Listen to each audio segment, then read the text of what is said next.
Hi everyone, welcome back to Radio Night Crime. Before you drift off, let me know in the comments where you're listening from. If you're enjoying the stories, don't forget to like and subscribe. Now let's relax and jump into tonight's case.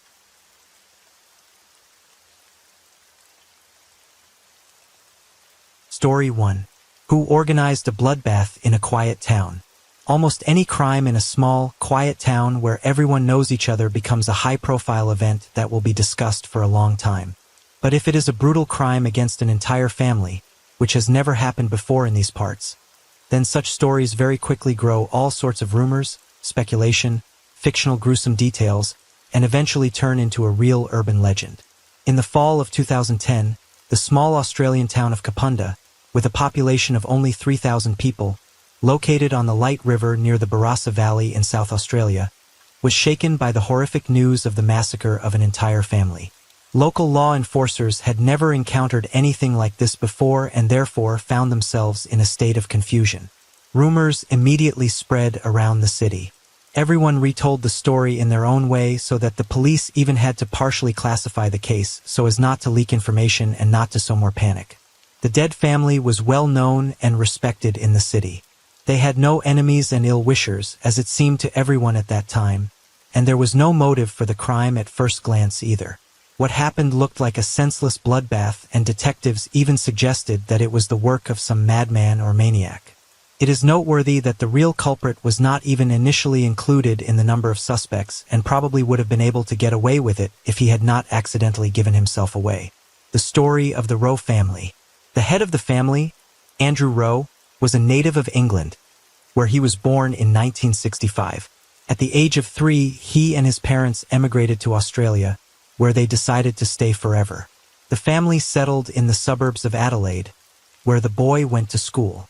He, from an early age, was sociable, had a great sense of humor, and had a lot of friends, and also loved fishing with his father. After graduating from high school while studying in the capital of South Australia, Adelaide, a young man met the same cheerful girl named Rose, who was only a year younger than him. Between students quickly began a romantic relationship, and in 1985, they married, playing a modest wedding, which was attended only by their closest people. In 1987, the couple had their first child together, a boy, whom the happy young parents named Christopher, and in 1994 their daughter Chantel was born. The family settled in a quiet and cozy town, Kapunda, where they opened their own small business, founding a company that provided professional carpet cleaning services. Their business quickly took off, and the business brought in a good income, allowing the Rowe to do nothing to deny themselves. The children attended one of the local schools, where they studied well, and in high school began to work part-time, striving for self-sufficiency and financial independence. The eldest son was interested in music and practiced guitar, while the youngest daughter painted well, attended a dance studio, and played on the school basketball team. Chantel was described as a very kind, sympathetic girl, always ready to come to the aid of those who were in trouble. She dreamed of getting a law degree and becoming a lawyer, and her brother decided to connect his fate with programming and computer technologies. The children were very close to their parents, and in general their family was friendly, strong, and happy. In the summer of 2010, 23-year-old Christopher moved out of his parents' home and began living with his girlfriend in the same city, just a few blocks away from his family. And in late September of the same year, Chantel got a part-time job at a roadside cafe as a waitress. It was inconvenient for her to get to the workplace, so her father or brother drove her there. Since the girl was already 16 years old, she dreamed of passing her driver's license as soon as possible to drive a car. But these dreams, alas, were not destined to come true. On November 4, 2010, Christopher, together with his girlfriend, went on vacation to Brisbane, and soon after returning, young people planned to play a wedding. But on the 8th, after the young man was unable to reach any of his family members, he became very concerned. Chris called his father's office, and after learning that he did not go to work for an unknown reason and did not answer the phone, he realized that something bad had happened. So he called his friend and asked him to go to their house to see if everything was okay. A brutal massacre of a family. On November 8th, around 3 o'clock in the afternoon, a patrol car pulled up to the Rowe family home. It is worth noting that at the time, The small-town police station had only 2 people working, and when they realized that they were dealing with a brutal triple crime, they immediately requested help from the administrative center. The picture of the crime was so shocking that even the experienced detectives who came from Adelaide said they had encountered nothing like it. The house inside looked like the set of a horror movie. There was blood everywhere, on the floor, walls, furniture, curtains, and even the ceiling. The breathless and badly disfigured bodies of 45-year-old Andrew and 44-year-old Rose lay in the kitchen, while Chantel's torn body lay on the bed in her room. All members of the family had suffered dozens of penetrating stab wounds and had died long before police and paramedics arrived. Almost immediately, suspicions arose that the crime was of a personal nature, because nothing was missing from the house, nothing was searched, and valuable things, phones, laptop, expensive camera, and even money were lying in prominent places. It was also suggested that the killer was not alone, because it is not easy to cope with 3 adults. Either it was a tall, sturdy, and physically strong man. The detectives noticed that in some places the footprints had been ineptly washed and wiped, which led them to conclude that the perpetrator had attempted to hide the evidence, but soon gave up and abandoned the idea.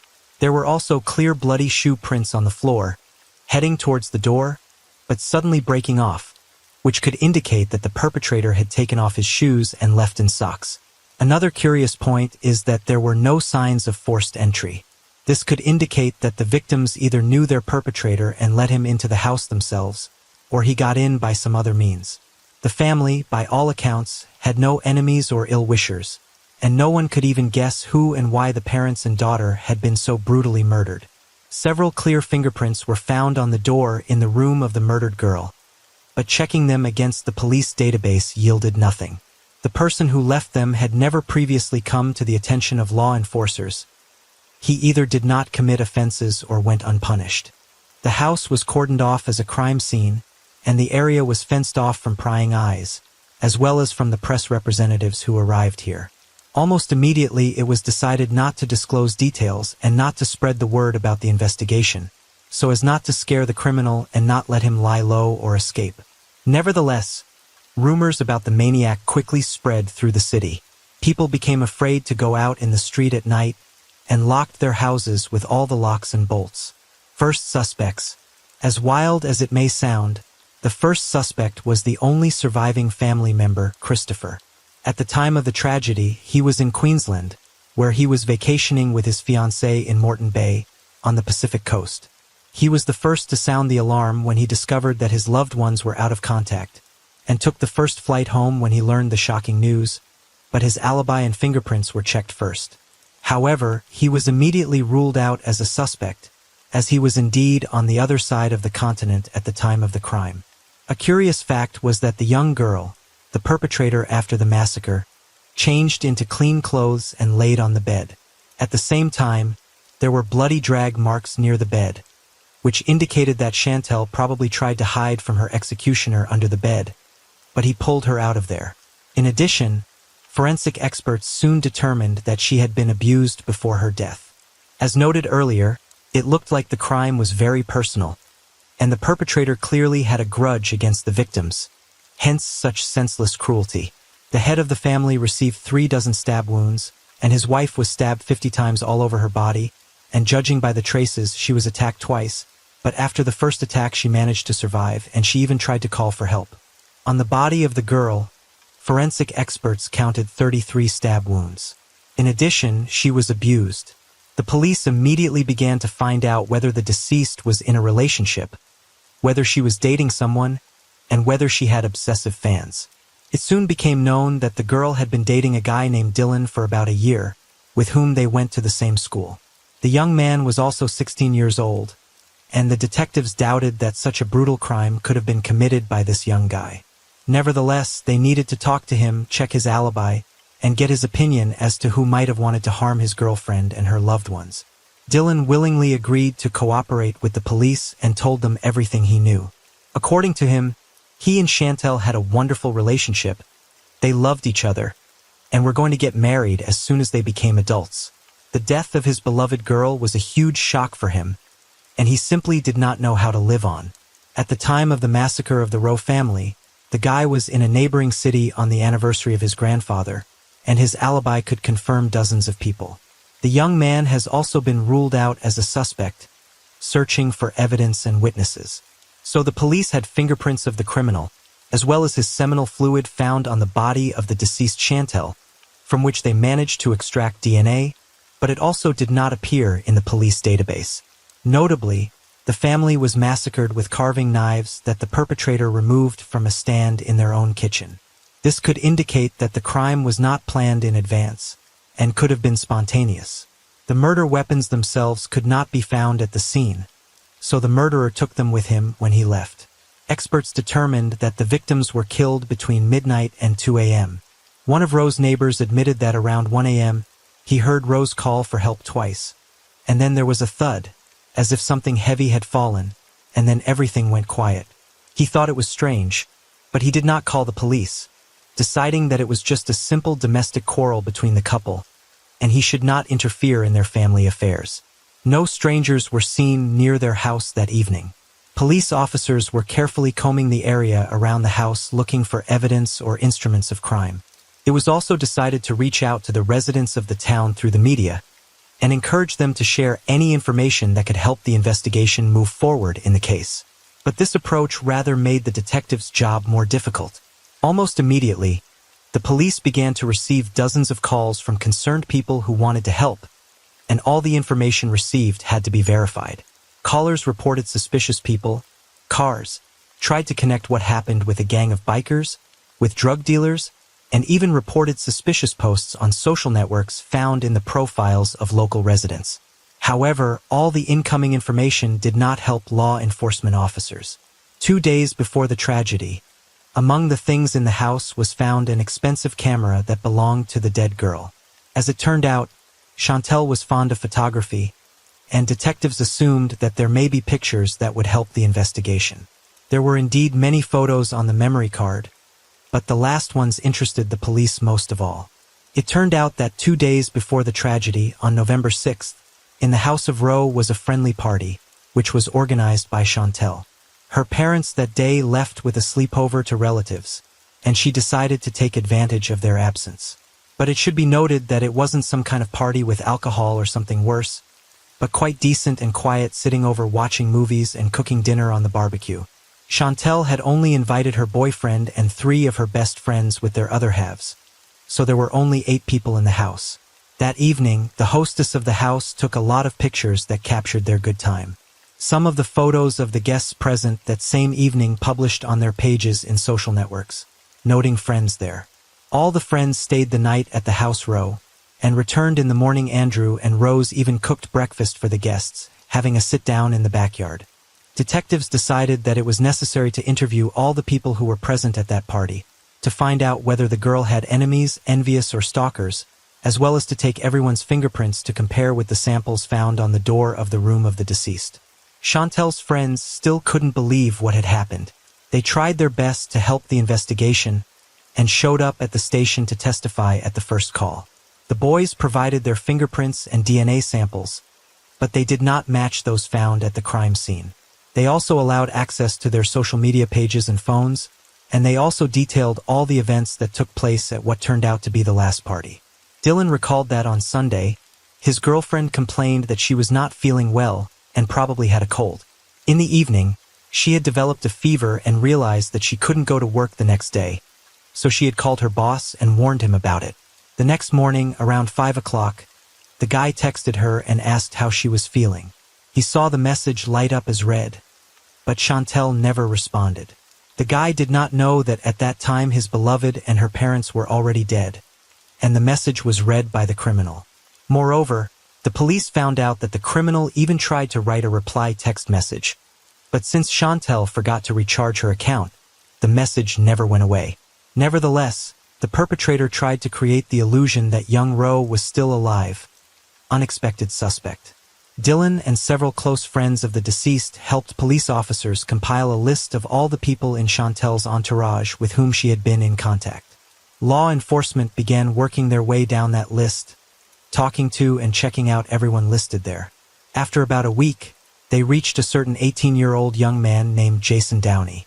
He had previously attended the same high school as the deceased and her boyfriend, but had graduated last year and was now working at a local auto repair shop. Initially, Jason didn't raise any suspicions at all. He was of average height, very thin, even skinny, and looked completely harmless. They planned to just interrogate him and let him go. But the young man began to behave strangely. Instead of answering the standard questions asked, he started complaining that Chantel didn't invite him to her party because everyone there was in pairs and he didn't have a girlfriend. And afterward, he claimed that he had an alibi for the night of the crime, although no one had even asked him about it. The behavior of the guy seemed very suspicious to the law enforcers, and therefore it was decided to check him to the fullest extent, including fingerprinting and taking a DNA sample.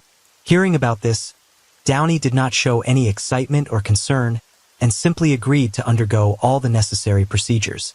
At this point, the police again doubted his guilt, but still decided to follow through with the test.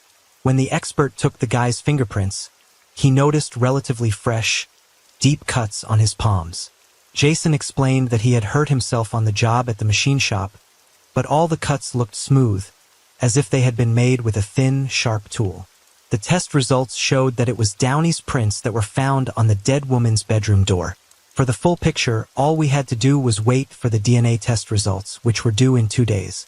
In the meantime, they decided to talk to the guy again and ask him how his fingerprints ended up in the house of the deceased, if he had not been present at the party the night before. The suspect again looked perfectly calm and explained that he had visited Rose's house with Dylan about a month and a half ago and had probably left fingerprints there. But this version did not correspond to reality, because the prints were fresh and clear, they were not dusty, they were not smudged or rubbed, which would have happened to them over such a long period of time. And on November 16, 2010, the DNA results came back from the lab, dispelling any last doubts. It was Jason who had abused the girl that night and taken her life as well as that of her parents. But why would he do that to her? And where did this scrawny young man get his strength and rage? He was arrested the same day, and now the detectives had to find out what moved this man and what was the motive for such a brutal massacre of the family. Who is Jason Downey? Jason Downey was born in September 1992 in the Scottish town of Kilmarnock, where he spent his childhood and early adolescence. He was the youngest of 2 children in the family and was raised with his own older brother Jamie. His parents divorced when the boy was only 8 months old, and from then on he was raised by his mother Lorraine. His father soon remarried, and the brothers had a half-sister Judy, with whom, however, they practically did not communicate. When Jason was 13 years old, they emigrated with his mother and brother to Australia and settled in the town of Kapunda. In the new place, the woman married for the second time to a local resident, whom she had previously met through the internet. The boy, who grew up in a big city, did not like it here at all. He literally hated provincial life and dreamed of getting out of here. Jason had almost no friends at school. He was considered strange, and they talked to him more out of pity. He was overly talkative, self-assured, and constantly lied, telling everyone what a talented athlete he was, how popular he was, and how many admirers he had. In reality, girls ignored him. No one wanted to get involved with this odd and ugly young man. Dylan and Jason played on the same basketball team, and Dylan felt sorry for Jason because almost no one wanted to be friends with him. He started inviting him to various friendly gatherings, and even introduced him to his girlfriend Chantel, which turned out to be a fatal mistake. Chantel also communicated with Downey out of politeness and pity, because he was a friend of her boyfriend, and she also a couple of times stood up for him in front of other teenagers who tried to insult him. However, her desire to help a hurt and hounded boy led Jason to fall madly in love with her.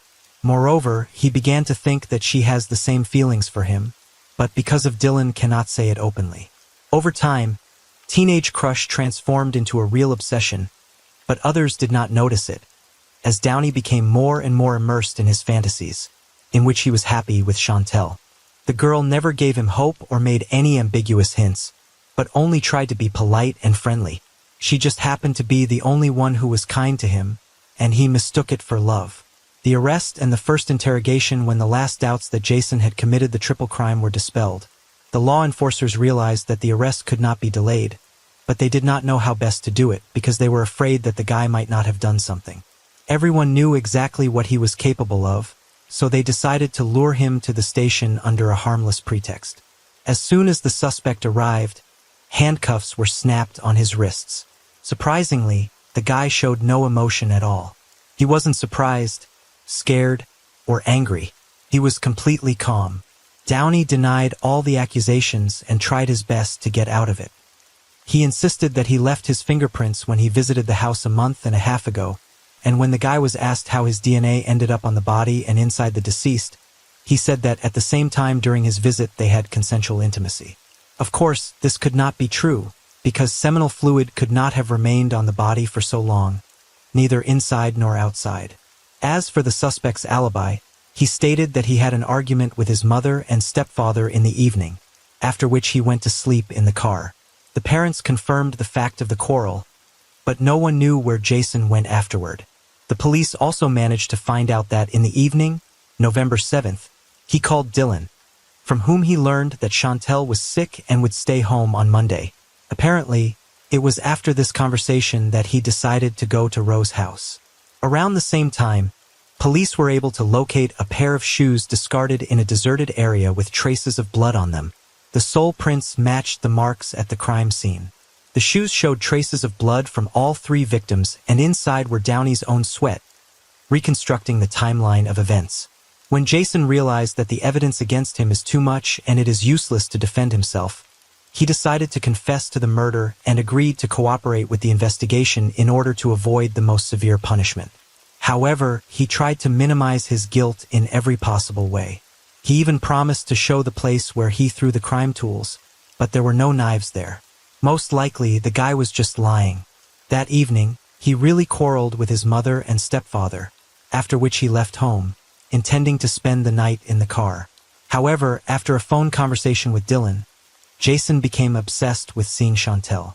Initially, he planned to just drive up to her house and stare blankly through the windows, as he had done so many times before, but it was dark indoors.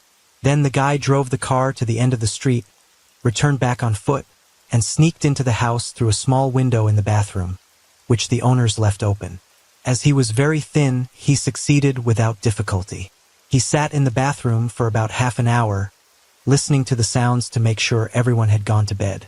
The suspect then headed to Chantel's bedroom to, he said, confess his feelings to her. But why he took the knife from the kitchen with him if he was going to confess his love, the guy could not explain. According to the police, Jason initially planned to abuse the object of his lust by threatening her with a knife, but she naturally resisted. During the attack, he wounded her several times, and the victim tried to hide from her tormentor under the bed. Her parents woke up from the noise, but they did not have time to get to their daughter's room, as the perpetrator jumped out in front of them. The guy was literally mad at the sight of blood. He attacked Andrew, quickly stabbing him in the neck and chest area. Then he knocked Rose to the ground and stabbed her a dozen times until the woman lost consciousness. Downey then returned to Chantel's room, pulled her out from under the bed, took advantage of her, and then finished her off with the knife in cold blood. Why he changed his victim into clean clothes, he was never able to explain. In the meantime, the miraculously surviving woman managed to get to the back door and even managed to call for help twice before the perpetrator caught up with her, and finished her off with a second knife, which he snatched from the same stand. After massacring the family, the guy made an attempt to clean up the house, but quickly abandoned the idea because there was too much blood. He realized that he had made a mess, so he took off his bloody shoes and left the scene in just his socks. He took the knives with him and disposed of them in such a way that they were never found. Trial and sentencing. Jason's trial began only in the fall of 2011. Almost a year after his crime. At the trial, the guy behaved absolutely calmly, did not express any emotions, but constantly changed his testimony. He claimed that he was in shock, that he did not remember killing the Rowe family, and kept repeating that he loved Chantel and did not want to hurt her. It is noteworthy that after the massacre, he took with him the victim's pendant, which was later found in his room during a search, and the chain from the pendant was in the glove compartment of his car. At trial, he recounted again that Chantel had not invited him to a party she had thrown at her house the night before because he did not have a date. Allegedly, he was very upset that he had been ignored, and noted that the tragedy might not have happened if Chantel had called him then. The defendant testified with a completely impartial face, and in a phone conversation he told his brother that he pleaded guilty to avoid a life sentence. That is, Jason was not remorseful at all, but only wanted to receive a lighter sentence. However, he managed to get his way. On April 19, 2012, Downey was found guilty of a triple crime. He was sentenced to life imprisonment, with the possibility of qualifying for parole after 35 years. During the announcement of the sentence, not a single muscle on his face did not tremble.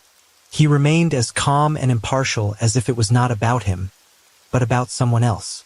If he had not pleaded guilty, he would have been eligible for release after 45 years. Christopher Rowe considered the punishment just, although he noted that no court could take away his pain and bring his family back to life.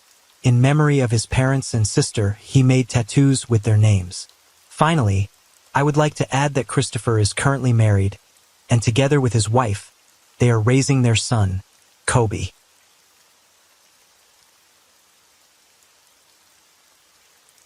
Story 2. A mysterious disappearance. According to sad statistics, one person disappears every 3 minutes in the world, and it happens everywhere.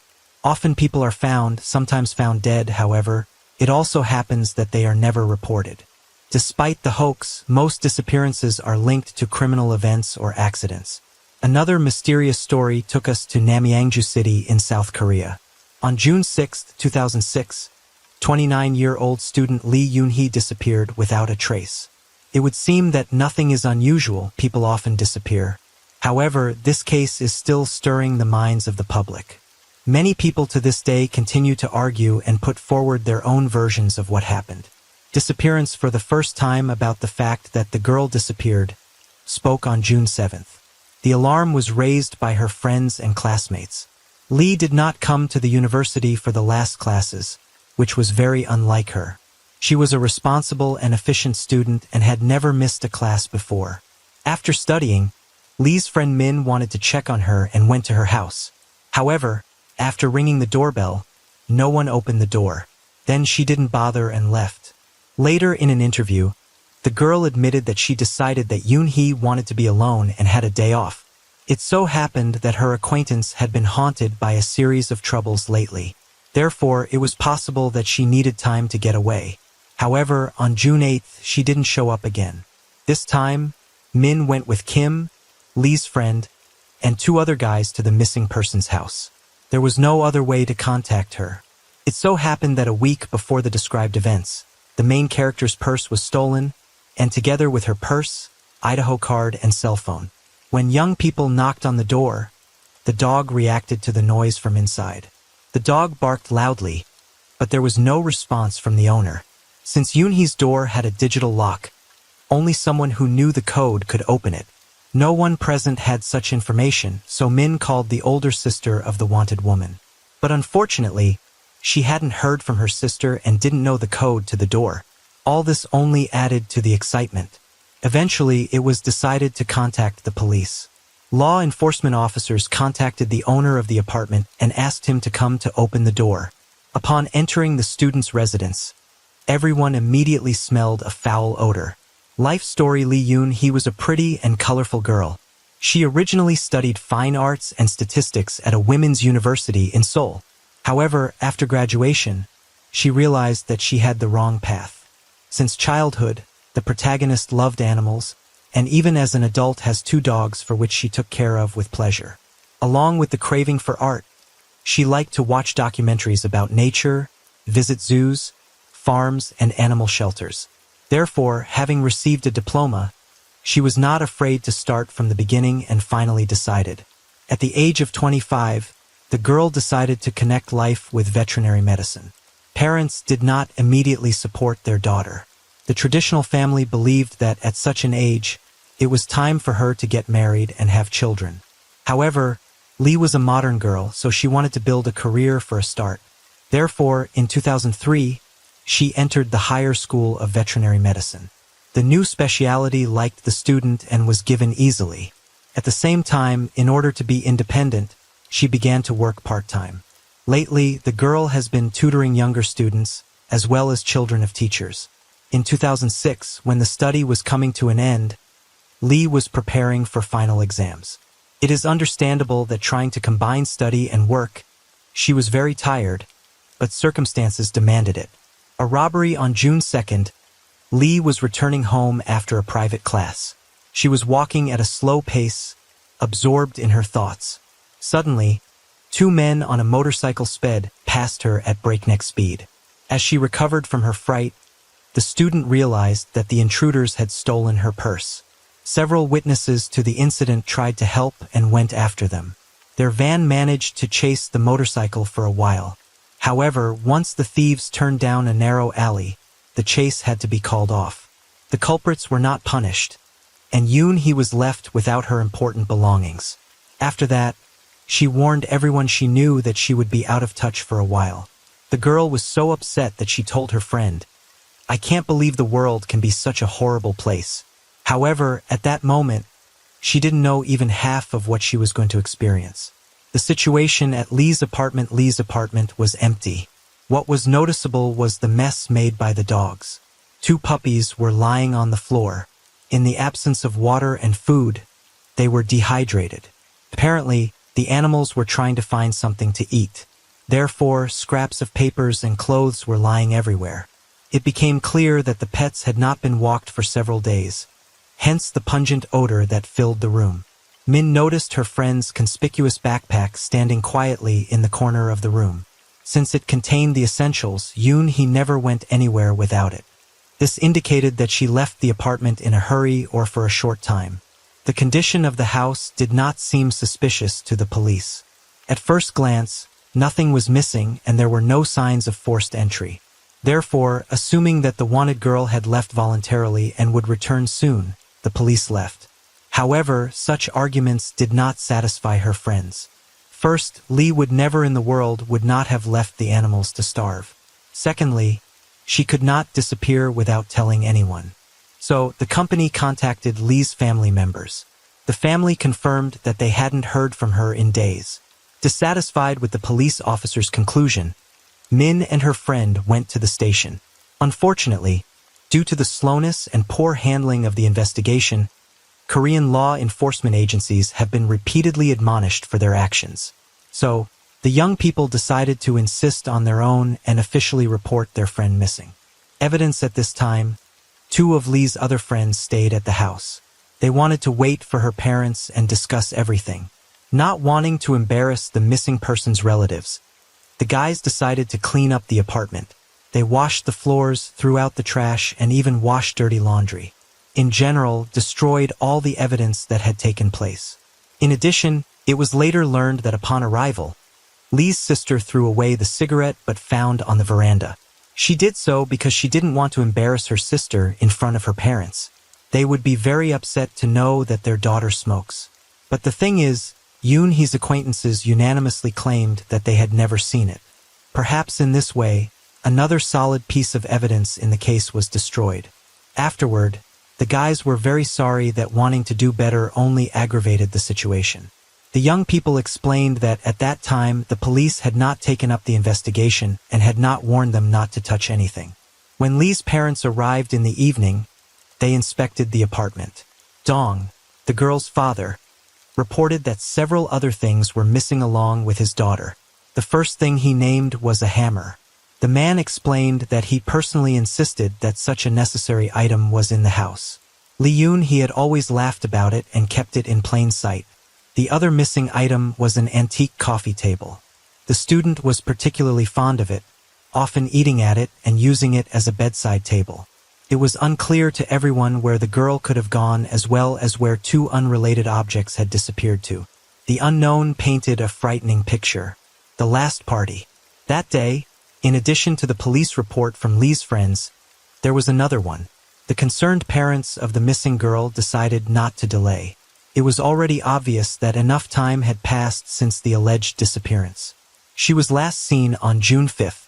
That was when Yoon-hee and her classmates finished their last practice of the semester. The young people were going to celebrate the significant event. For this purpose, they even invited the teachers. Obviously, not everyone agreed, but some still decided to keep company with a group of 40 students. The protagonist was upset that she had suffered another failure because of an unsuccessful, in her opinion, operation on an animal. Due to this, she had no desire to go to the party. Some even claimed that she locked herself in the restroom and cried. Perhaps before graduation, the diligent student simply lost her nerve. Therefore, she was so critical of herself and saw the world in pessimistic colors. Nevertheless, her friends managed to calm the girl down and persuade her to join the party at the karaoke bar. By 10 o'clock in the evening, Lee's mood had noticeably improved. Everyone gathered in the pub. They ate, drank, remembered university everyday life, danced and sang songs. They were supported by the heroine of the story. CCTV cameras recorded how at around 2:30 at night she left the toilet and left the celebration. It was noticeable that the girl was upset about something. However, the rapid departure was noticed by a 27-year-old guy named Kim and went after her. According to the man, he asked what happened. Since young people were close since their school years, Lee confessed and complained to her friend that someone was watching her in the toilet. However, she did not give any details. Kim was concerned for his friend. He knew that she was already frightened by the recent attack on the street, so he offered to carry her backpack and escort her home. Lee lived in a rented apartment about a 15 to 20-minute walk away. Kim later told investigators that he was unable to walk his buddy to the door. She said goodbye to him in one of the dark alleys. However, the young man still decided to wait until the lights came on in the windows of her house. After making sure that the girl was not threatened, he turned around and went to his house. It should be noted that the guy lived nearby. On June 6th, the country celebrated a national holiday, Memorial Day. Therefore, the absence of news from her did not seem strange to anyone. However, it was after the party that no one saw Yoon-hee. The beginning of the investigation. During the investigation, curious facts were established. On the morning of June 5th, about 4 o'clock the day before the disappearance, one of the classmates came to see Lee. He said that he was fixing a loose leg of the coffee table. He told the investigation that Lee did not want to throw it away, so she asked him to fix it. He stayed in the apartment for about half an hour, he said. After the short repair, the couple went to the university. He was not present during the celebration and never met Lee again. Some claim that the young people were in a romantic relationship, but there is no concrete evidence of this. In parallel, the relatives of the missing woman conducted their own search. One day, Lee's father Dong, in search of any clues, explored the neighborhood where his daughter lived. Suddenly, between two garbage cans, the man noticed a familiar table. However, the tabletop and the unscrewed metal legs were lying separately. The relatives assumed that it was damaged during the events that took place in the apartment. The find was submitted for examination. It is quite possible that on the ill-fated night Lee was the victim of a brutal attack. Her father was worried that she could have been killed because of the hammer he had given her. It is possible that the perpetrator, having gotten rid of the table, took the tool with him or hid it somewhere. Stalker theory. Amazingly, during the inspection of Lee Yoon-hee's home, the experts were unable to find any fingerprints, DNA, blood, or any other evidence. So thoroughly had Lee's friends cleaned the apartment. Therefore, the police decided to resort to searching for eyewitnesses. Since the walls of the apartment building were quite thin, someone could surely hear something. However, none of the girls' neighbors reported anything unusual. Many of the residents refused to engage in any conversation at all. At the same time, one elderly woman said that a few days before Lee's disappearance, she herself had been harassed. Someone, presumably a man, followed her to her front door and then stopped. The woman decided that opening the door would give a chance for an attack. So she turned sharply and came face to face with the stalker. She noted that the hood made it difficult to see his face. However, her actions frightened the unknown man. He turned around and left. It should be noted that in South Korea, pushing has become widespread. This term means unwanted, intrusive attention to one person by another or a group of people. Very often, law enforcement officers record reports of women who report repeated incidents. It is not uncommon for a stalker to stand at the door and wait before leaving. This further creates feelings of anxiety and fear. Often, sexual offenses are triggered by stalking. Therefore, on October 20th, 2022, a law came into effect that made stalking a crime. The sanction of the article provides for imprisonment for up to 3 years. Previously, it was qualified as a misdemeanor and punishable by a fine of $70. Some believe that a similar situation could have happened to her, however. Her case could end tragically. Later, this version found confirmation. In the house across the street, there is an apartment from which there is a clear view of Lee's windows. Whoever lived there could unobstructedly observe her actions. During the investigation, it turned out that the premises had been empty for a long time. However, an inspection revealed several empty cigarette packs and used tissues. Unfortunately, the DNA extracted was not suitable for examination. Nevertheless, it indicated that someone had visited the apartment periodically and stood at the window. The investigation is ongoing. Detectives interviewed all the party participants. Unfortunately, none of them knew what had happened to the girl during the celebration, much less after it. Except, perhaps Kim, who escorted her friend to the alley and waited until she went home. The sincerity of 21 people was tested on a lie detector. All of the subjects passed, but it is still worth noting that this method is not always reliable. However, the polygraph has been used in the country since 1950 and is trustworthy. In addition, task forces with search dogs searched the entire city, as well as the nearest mountains. Volunteers put up tens of thousands of flyers asking for any information. Later, Lee's parents sold all their property and offered $10 million for information about their daughter's whereabouts. However, all was in vain. A new lead. The missing girl's family and acquaintances wanted to believe that she would return alive. Perhaps because of the stress of her experience, Yoon-hee decided to disappear for a while, forgetting her responsibilities to her parents and the pets she left at home. Maybe she's the one who threw away her favorite but broken table and her unwanted hammer. And there would be an innocent explanation for the dried napkins in the apartment across the street. But that last hope vanished as soon as the cybercrime experts got involved. They scrutinized Lee's computer and recovered the deleted files. Some gruesome details emerged. On June 6th at 2:59 a.m., about the same time the girl was supposed to return home, someone gained access to her desktop. He opened Naver, an internet portal used by 70% of the country's residents. He then typed the following phrases into the search: sexual harassment, contact the police, and 112. The work session ended at 3:02 a.m. The computer itself was manually shut down at 4:21 a.m. Specialists assumed that the missing student came home and sat down at the computer. Based on searches, she was sexually harassed at a party or on her way home. And since she didn't have a phone, she looked for a way to report it online. However, after 3 minutes, her actions were interrupted by someone. Experts also found out that on June 8th, between 3:15 in the afternoon and 5:21 in the afternoon, someone turned on the girl's computer again. At the same time, the unknown person deleted the history of messages in the messenger from 10:48 p.m. on June 4th until 3:04 a.m. on June 8th. To do this, he used a special program known in narrow circles. After it, it is not possible to restore the chat history. At the same time, it shows that a person who is well-versed in computers acted. 2 days later, someone again logged into Lee's account on a popular music site and even checked his email. Using the IP address, police were able to trace the location of the connection.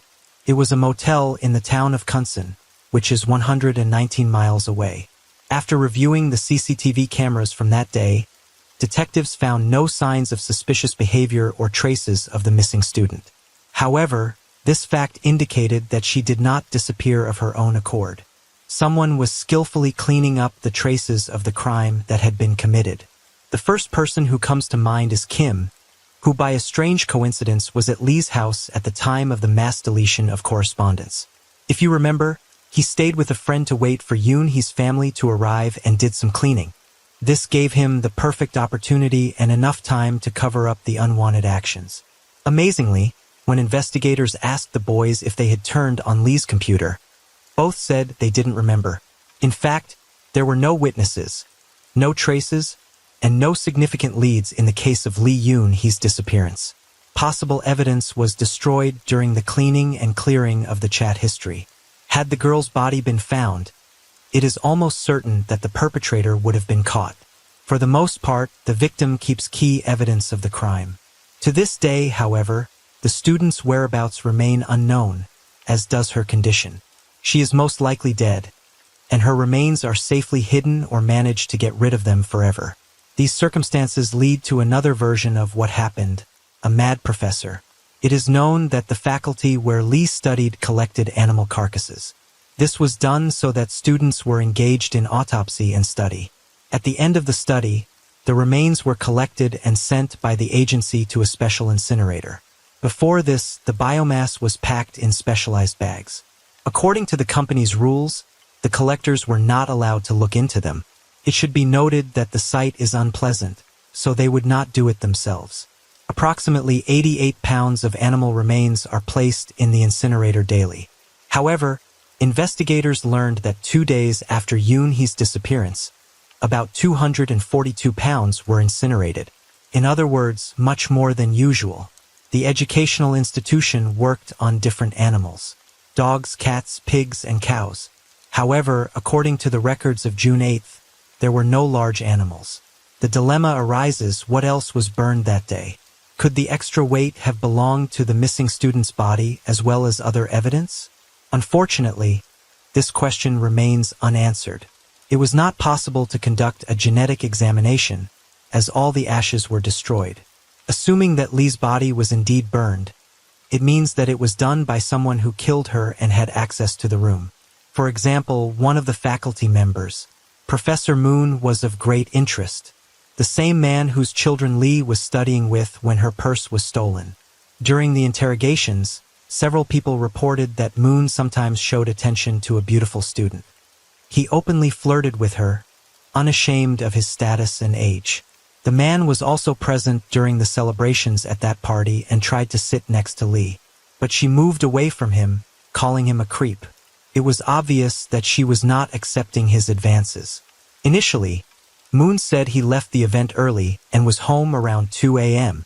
Then, when other detectives noticed that he had left after Lee, he changed his statement. It is quite possible that the professor molested her and then stalked her. Afraid of ruining his reputation, he may have silenced Yoon-hee. It's possible that he followed her that night, then broke into her apartment and killed her. Then he moved the body to the crematorium. He could also have taken the student to the campus by force and burned her alive. Either way, there's a lot of speculation. On the one hand, a stranger obsessed with Lee. He could have stolen her purse to get his hands on the object of his adoration and watched from the apartment across the street before or after the event. It is possible that it was he who attacked, kidnapped, or killed the poor girl. On the other hand, there are a lot of questions about her buddy Kim. Dong stated that there was a suspect they were sure of and pointed him out. There's no video footage of the young men walking home together after the party. Also, no one present saw Lee and Kim leave. It's hard to believe that the girl didn't want to be escorted all the way to the door and said goodbye in an alley at night. Everyone knows that the guy has been in love with her since high school. There is an opinion that he even went to university because of her. At the same time, Lee sincerely trusted him and loved him in her own way, accepted his gifts, spent time with him. However, Lee's feelings were not what he would have wanted. Many joked that Kim became her third puppy. Later, one important detail came to light. Turns out that the young man knew the code from the door of the beloved. In her absence, he repeatedly came to the apartment, looked after the dogs. However, he did not tell about it so as not to defame the girl in the eyes of others. By our standards, South Korea is still a rather strict country. At the same time, it looks suspicious. His motive could have been simple jealousy. He could have snapped when he found out Lee had a boyfriend. He may have secretly followed her and then went up to her apartment. There was an argument during which Kim broke the coffee table and took his girlfriend's life. He then decided to stay behind to clean up the crime scene. At the same time, no charges were brought against him. Moreover, in an interview, the lead detective hinted that he didn't think the guy was involved in the crime. And despite popular belief, the most likely suspect is Professor Moon. The man could have used his official position to lure a student he liked into the lab and do something terrible to her. As of 2017, Kim was married, had children, and his own business. Lee's father still accused him of being involved in his daughter's disappearance. He even organized several demonstrations outside the man's private clinic. To defend his honor, Kim was forced to file a defamation lawsuit. With the court's decision, Dong was banned from approaching Kim's building. To this day, the man claims that many media outlets have defamed his name. 18 years have passed, but the search for Lee still continues. In time, her photos and age image were made public.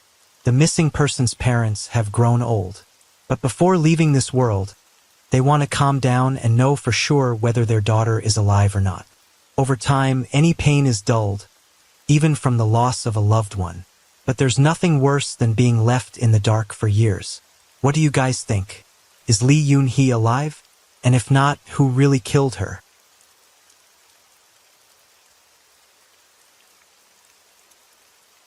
Story 3.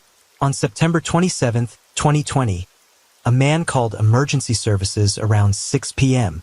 Lamantine County dispatchers recorded the call in which the man said a neighbor woman ran up to his house screaming for help. She claimed she was fleeing from her husband who had just attacked her in the house. The woman was crying continuously, but she did not look like a victim at all because she was holding a gun.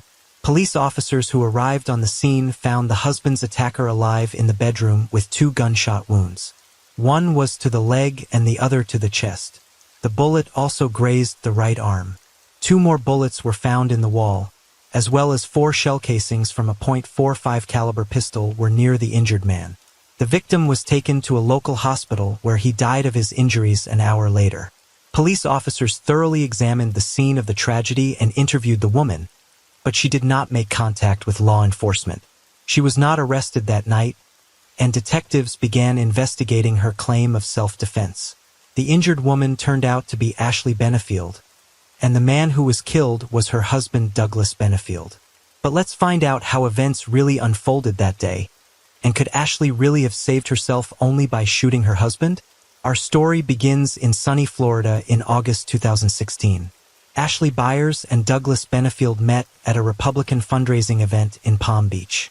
The man was so charmed by the young girl that he asked for her phone number after dinner. That same evening, their romantic correspondence began. At the time of their acquaintance, 24-year-old Ashley Byers worked in the campaign headquarters of Donald Trump in Sarasota. Her job was to encourage evangelicals to vote and hold rallies. In addition to her political activities, Ashley was also an aspiring model and dancer with the Maryland Youth Ballet, where she occasionally performed. However, Ashley dreamed of becoming a famous ballerina and starting her own ballet company. Douglas Benefield was 30 years older than Ashley. He was originally from Charleston, a former Navy pilot and a successful consultant who worked with technology companies and defense contractors. He was also involved in real estate and the restaurant business. Douglas was widowed about a year ago and single-handedly raised his 15-year-old daughter, Eva. The grown man and the young girl were brought together by conservative values and a love of guns. Despite the large age difference between them, immediately sparked sparks, and after only 13 days, they got married. A modest celebration was held in Douglas' hometown of Charleston. Among the invited guests was only Douglas' friend, Trip Cormany, who was an ordained Episcopal pastor at the time. Trip wasn't thrilled and resented what he considered too short a time for them to have known each other, but agreed to perform the ceremony, for Douglas was deeply religious, so he wanted to marry Ashley before he became intimate with her. For the rest of the couple's family and friends, the wedding was a surprise. Douglas did not even invite his daughter to the wedding. Eva Benefield was 15 years old at the time and was still taking the trauma of losing her mom hard. Just 9 months ago, Eva came home from school and discovered the dead body of her mother, Renee. She had died of an undiagnosed heart condition. Eva was stunned by her father's sudden marriage to a girl who was only 9 years older than her. After Ashley moved into Douglas' home in Charleston, the relationship between her and Eva did not work out, which became an occasion for regular quarrels and scandals within the family. The close father-daughter relationship suffered greatly because of Douglas' new wife. Ashley did not want to become a stepmother or just a friend for her husband's daughter. Eva, on the other hand, felt that she was simply losing her father. Ashley Benefield dreamed of creating a ballet company, which would include dancers of all nationalities with any physique, and Douglas promised to make his wife's dream a reality. He idolized his young wife. Douglas constantly arranged romantic dates and surprises for Ashley, giving her flowers and telling her she was the most beautiful. Tall, slender, and graceful Ashley, like a swan, really charmed everyone who knew her.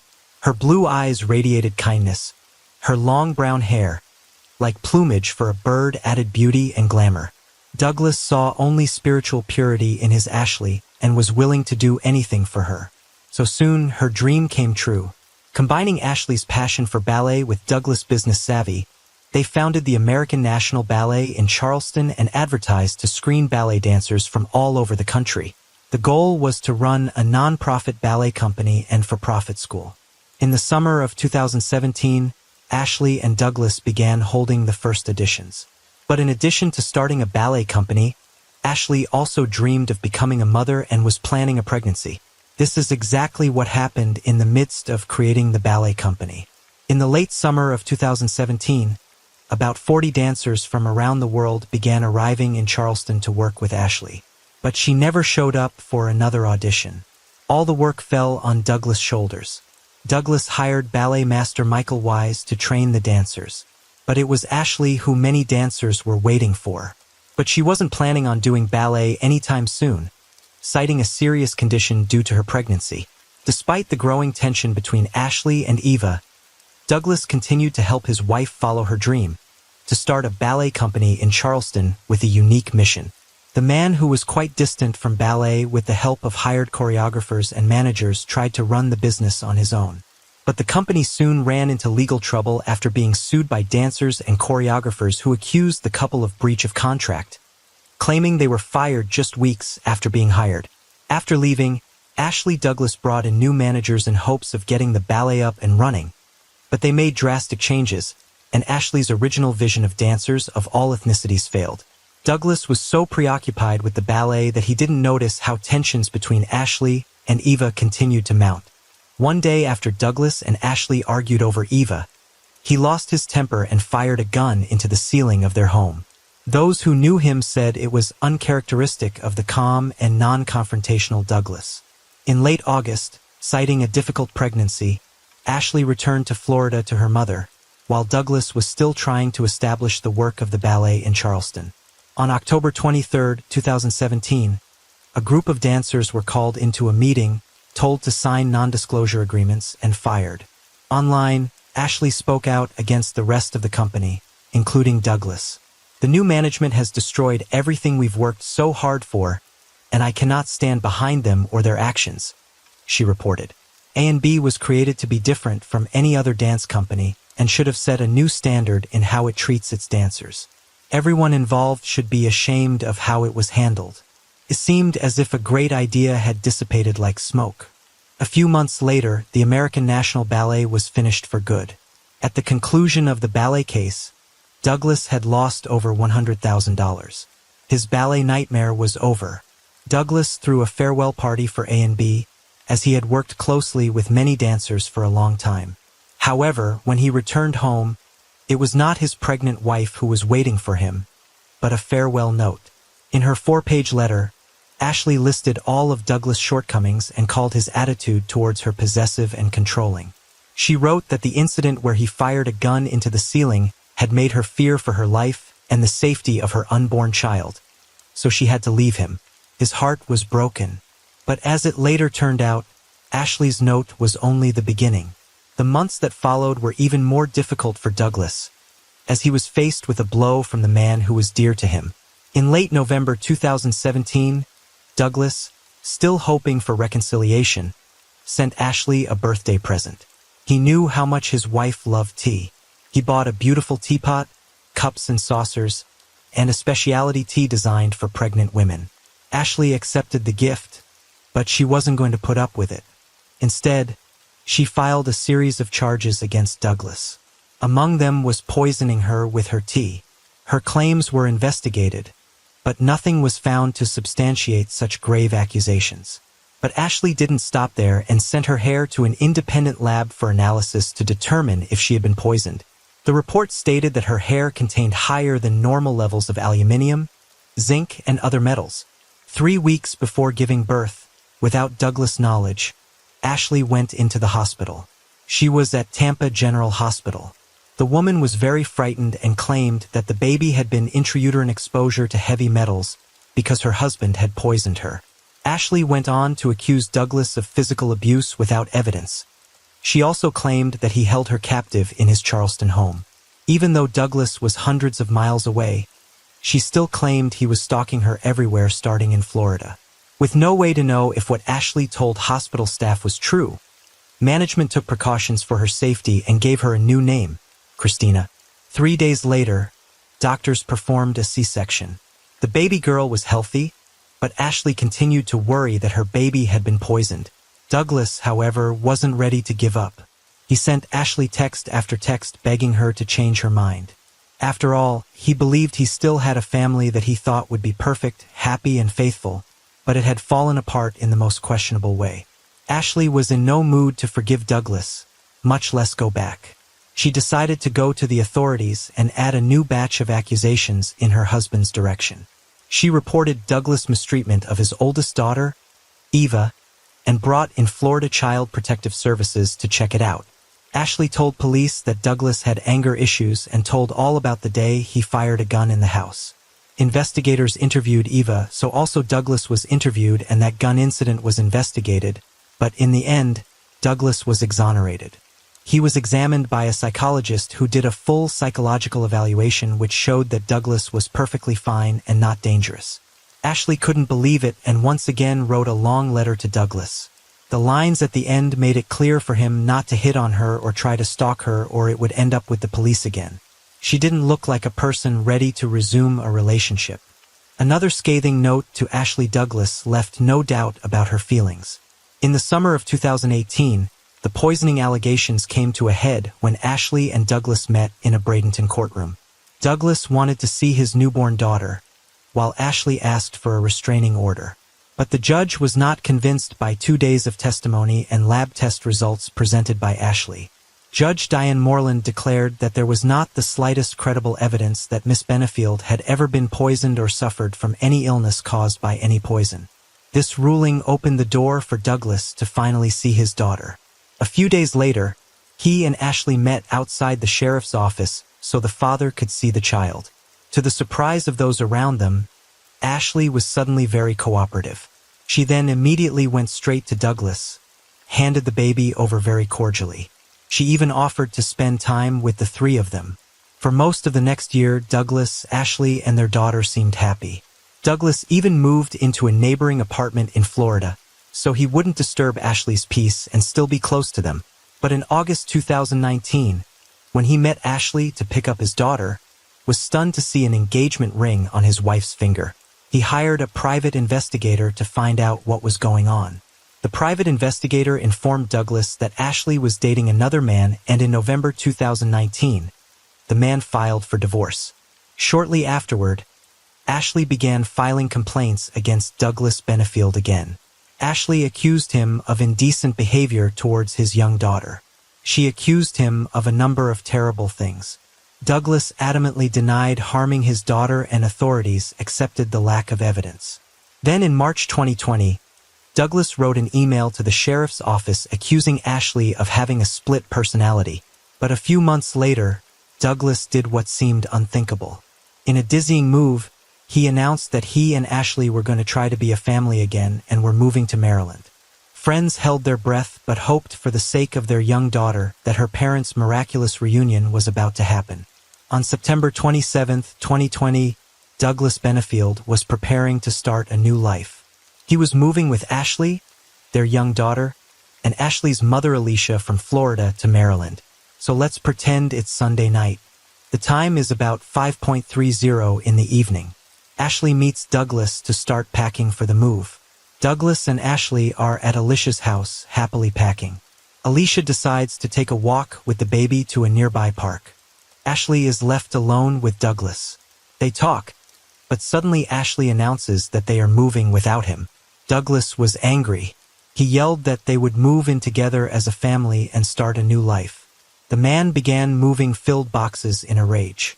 Ashley Benefield tried to leave the house, but Douglas allegedly grabbed her left arm, yanked her back, and asked where she was going. He threatened her with his index finger like a naughty child with the words, "You can't leave me." But for Ashley, it was enough to make her fear for her life once again. Ashley Benefield ran into her bedroom and grabbed the gun she legally owned. She pointed the gun at Douglas and ordered him to leave her alone and leave the house.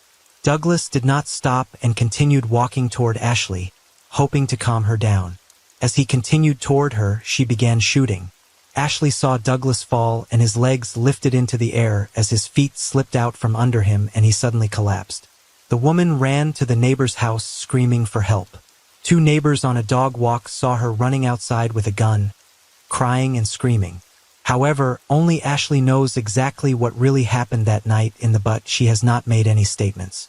5 weeks after the shooting, Ashley was arrested and charged with second-degree murder. She pleaded not guilty. She was released on bail after spending about 2 weeks in jail. Ashley began cooperating with authorities on November 4, 2020. At that time, she was formally arrested and charged with second-degree murder. She is currently being held without bail pending a future court date. In February 2023, Ashley Benefield's defense filed a motion to dismiss the case, arguing that she shot her husband in self-defense. The 105-page motion outlines her side of the story, explaining what led to the fatal shooting. Ashley Benefield's attorney, Neil Taylor, said the motion is in part their attempt to shed light on her side of the story. In the motion to dismiss, Ashley Benefield's attorneys added evidence, documents, and photos to support their case. These include photos of Douglas Benefield that show his impeccable physique and strength, as well as a cut on the side of Ashley Benefield's body that she allegedly received from a moving box that Douglas was moving in her direction. Another photo of Ashley Benefield with a black eye. The defense claims the photos of her injuries were taken the day of the shooting. Defense attorneys have tried every way they can to implicate Douglas of cruelty and uncontrolled aggression, adding to the case with a long-standing admission that he punched their dog and punched a hole in the wall. In July 2018, he allegedly admitted to pulling a gun out of his sleeve and shooting at the ceiling, even throwing the gun at a wall, in an attempt to silence Ashley Benefield during an argument. During the initial hearing, Assistant State's Attorneys, Suzanne O'Donnell and Rebecca Friel, as well as Ashley Benefield's attorney, Neil Taylor, argued whether Ashley Benefield's actions the night she fired a gun at Doug Benefield were self-defense. A Clementine County judge denied a motion to dismiss the case against Ashley, who was accused of killing her ex-husband nearly 2 months after she appeared in court for a hearing. Circuit Court Judge Stephen White said the totality of the evidence presented during the hearing showed that the state proved that the killing of Douglas Benefield was not a single act of necessary self-defense, but instead was the culmination of a long, concerted effort by Ashley Benefield. The ruling rejected the defense's version of what happened and agreed with the state that probable cause existed to continue the case. The competent and substantial evidence presented by the state clearly and convincingly demonstrates that the defendant is not entitled to judicial immunity from prosecution because she was not justified in using deadly force against the victim on September 27, 2020, Judge White wrote in the ruling. So Ashley Benefield was denied dismissal of the case and immunity. The evidence presented in court was not enough to convince the prosecutor and the court to shoot. Court documents state that on that fateful day of September 27, 2020, Douglas Benefield went to visit his child at the Lakewood Ranch home where the suspect was staying with her mother. An argument ensued, resulting in him being shot. He later died from his injuries at a local hospital. Ashley Benefield claimed Douglas grabbed her and began hitting her when she tried to leave. Authorities' affidavit states that based on the entry wounds on Douglas' body, he was not facing Ashley when she began shooting. He also did not take any defensive position.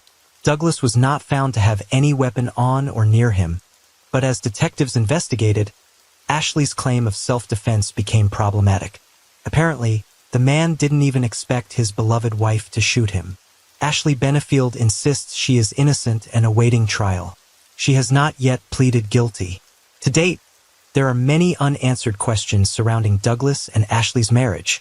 All we know is that, by her own admission, she did shoot her husband and caused his death.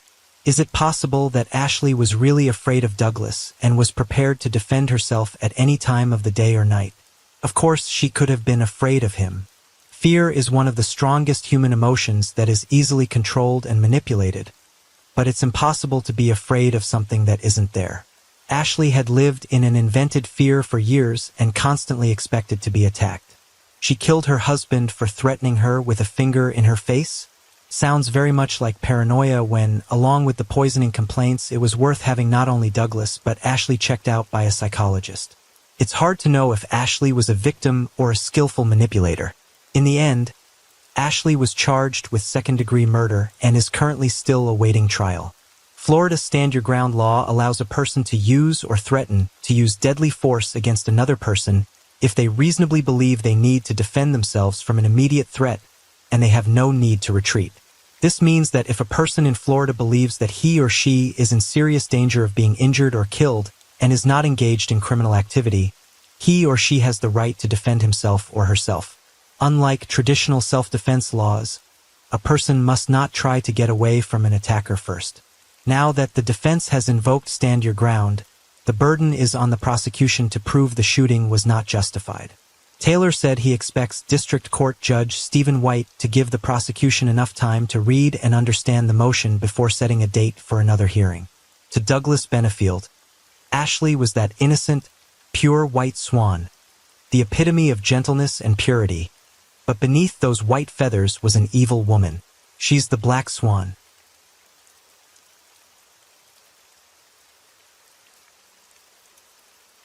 Story 4.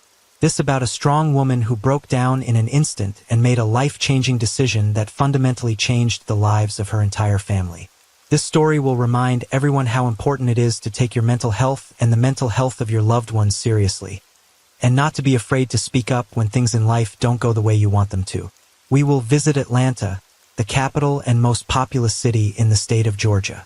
It's a vibrant, busy tourist city that has grown thanks to giants like Coca-Cola and Delta Airlines.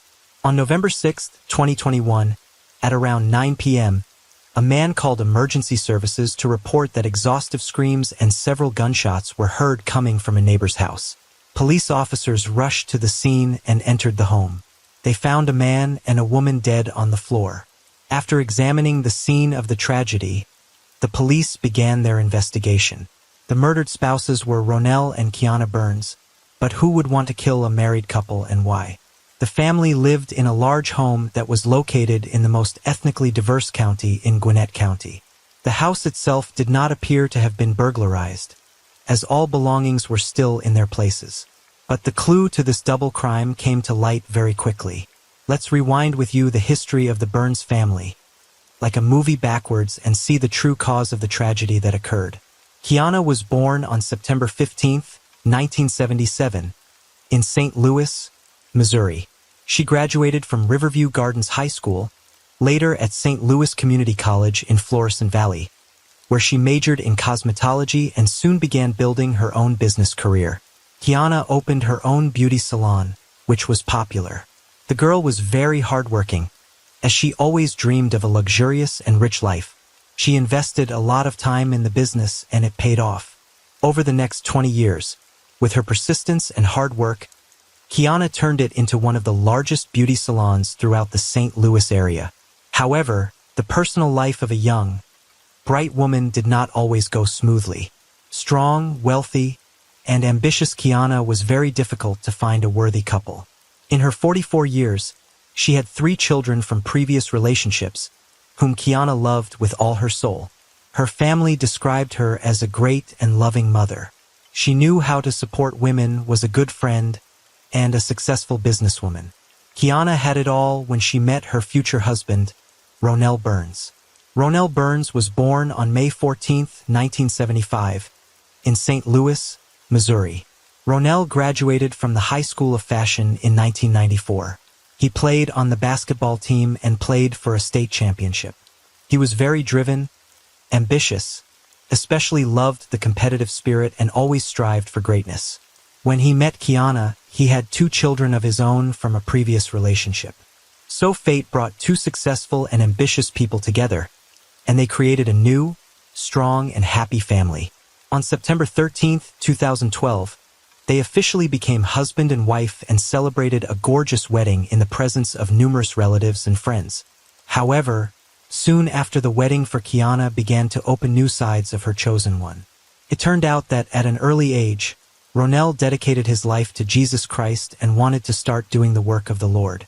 He began to serve everyone he could, even those he crossed paths with on the street. Ronell created his own webpage on the internet, where he began coaching and preaching. Ronell voiced that in his early years, God spoke to him and told him to help people. One of the calls stated, sometimes he can call everyone, and only he can allow things to happen in life.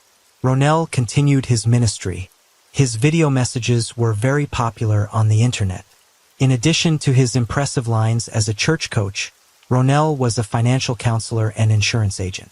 He started a company called Traditional Financial Solutions, where he was determined to help people all over the world become financially independent. Ronell was very successful in his business and in his efforts to help, and his speeches did draw large audiences. Kiana supported her husband. Together they gained popularity online, as Ronell was already quite well known as a leader and coach in Six-Figure Ambition, an online program for entrepreneurs. He had over 7,000 followers on Instagram and 2,000 subscribers on YouTube, where he ran a channel with educational videos. Ronell and Kiana Burns brought their families and business minds together. They dreamed together and ended up creating something great that touched thousands of people.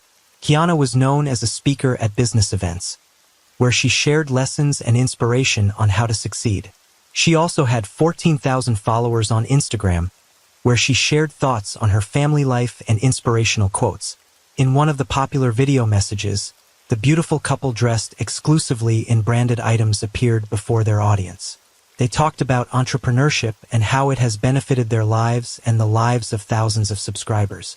The couple spoke loudly that their mission is to convey to their audience how to become successful entrepreneurs, as well as build their fundamental business. The time to build other people's businesses was over. The Burns family wanted to teach young entrepreneurs not to spend all the money they earned, but to invest it skillfully to generate new money that earned itself.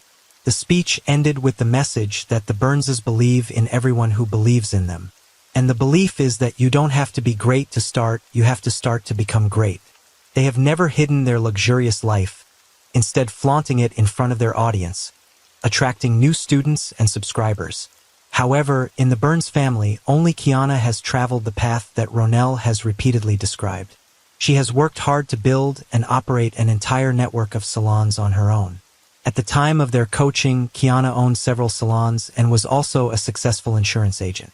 It was Kiana's business that brought in most of the family's capital. Ronell, in turn, diligently wanted to occupy a winning position, and therefore there was an image of a wealthy family exclusively in expensive clothes. Photos from the best restaurants were published daily.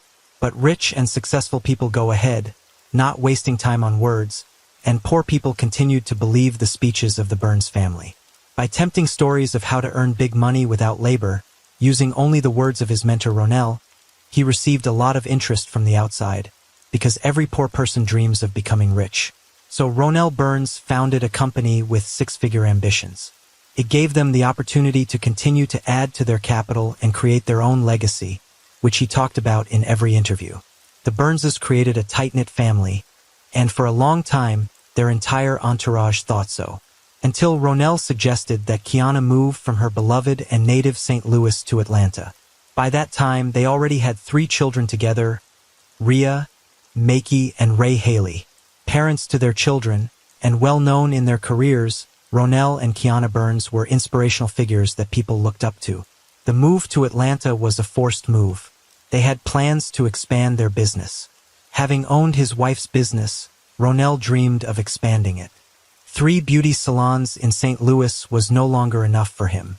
The ambitious Ronell wanted to establish a chain of salons in Atlanta, as well to expand his clientele. Kiana was reluctant to move out of St. Louis, but again gave in to her husband and continued to play along with him in front of the public. Kiana Burns painted a rosy picture of her life. On social media, she posted a picture of her receiving a premium Maserati Levant car as a gift from her husband. She also shared photos of her trunk full of Louis Vuitton bags. Each such post was captioned with words of admiration and gratitude to her husband. But, like any blogger, Kiana often dedicated her Instagram feed to her beloved children and family. After a while, the woman couldn't stand it and admitted to her audience that everything in their family is not as smooth as it looks. It turned out that the couple was on the verge of divorce. After moving to Atlanta, Kiana was left alone in a big, unfamiliar city where she had to start all over again. In a video message, she shared with her subscribers that it was hard for her to decide to move and adjust to a new home and new people. "You have to be ready for life changes," she said during her Facebook live stream. "Things in your life can change for the better or for the worse overnight. Literally, if you don't think you're a strong enough person, some things can take you out of yourself." She told her followers that she needed their support as she was going through a difficult time. Kiana admitted that her favorite subscribers are helping her get through the dark days, which have become quite a lot lately.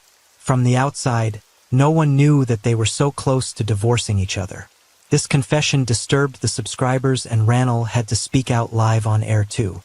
He revealed that they decided 7 months ago that they were going to get a divorce. His words sounded like a business plan again. "I'm tired of her. We're going to continue to run our business together going forward. But we're also announcing that we're going to divorce. We've dealt with each other. We've both come to this conclusion. But let's not put pressure and grieve. Everything around us will remain the same. We took out a piece of paper on which we drew a line down the middle. That's how we decided how we're going to divide the business." But for obvious reasons, bloggers share only positive stories with their followers. To tell about failures is to lose faith and, in the case of the Burns family, their status which has been built up over the years. However, being public figures, it soon did become clear that the family's wealthy life was just a picture for social media. Ranel, in his hunt for fame and popularity, very quickly squandered all the money Kiana received from beauty salons. But he did not stop there, and the debt of the Burns family to various banks in a few years reached more than $500,000. Obviously, the move to an unfamiliar city and financial difficulties reached their peak. On the eve of the tragedy, Kiana Burns went live and interacted with her subscribers. She went live where she asked her fans to pray for her strength as she struggles without the support and help of family and friends, especially as she cares for her children. In the post, Kiana talked about life changes and shared how she and her husband moved to Atlanta to expand their business just 5 or 6 months ago. She wrote, "I tell you that if you don't pray and keep the faith, things can change and take you away." She also spoke of the existence of a supportive love circle that will help you and talk to you about things that you just can't seem to get past. Because if we leave things to chance, we start to think to ourselves and make bad decisions.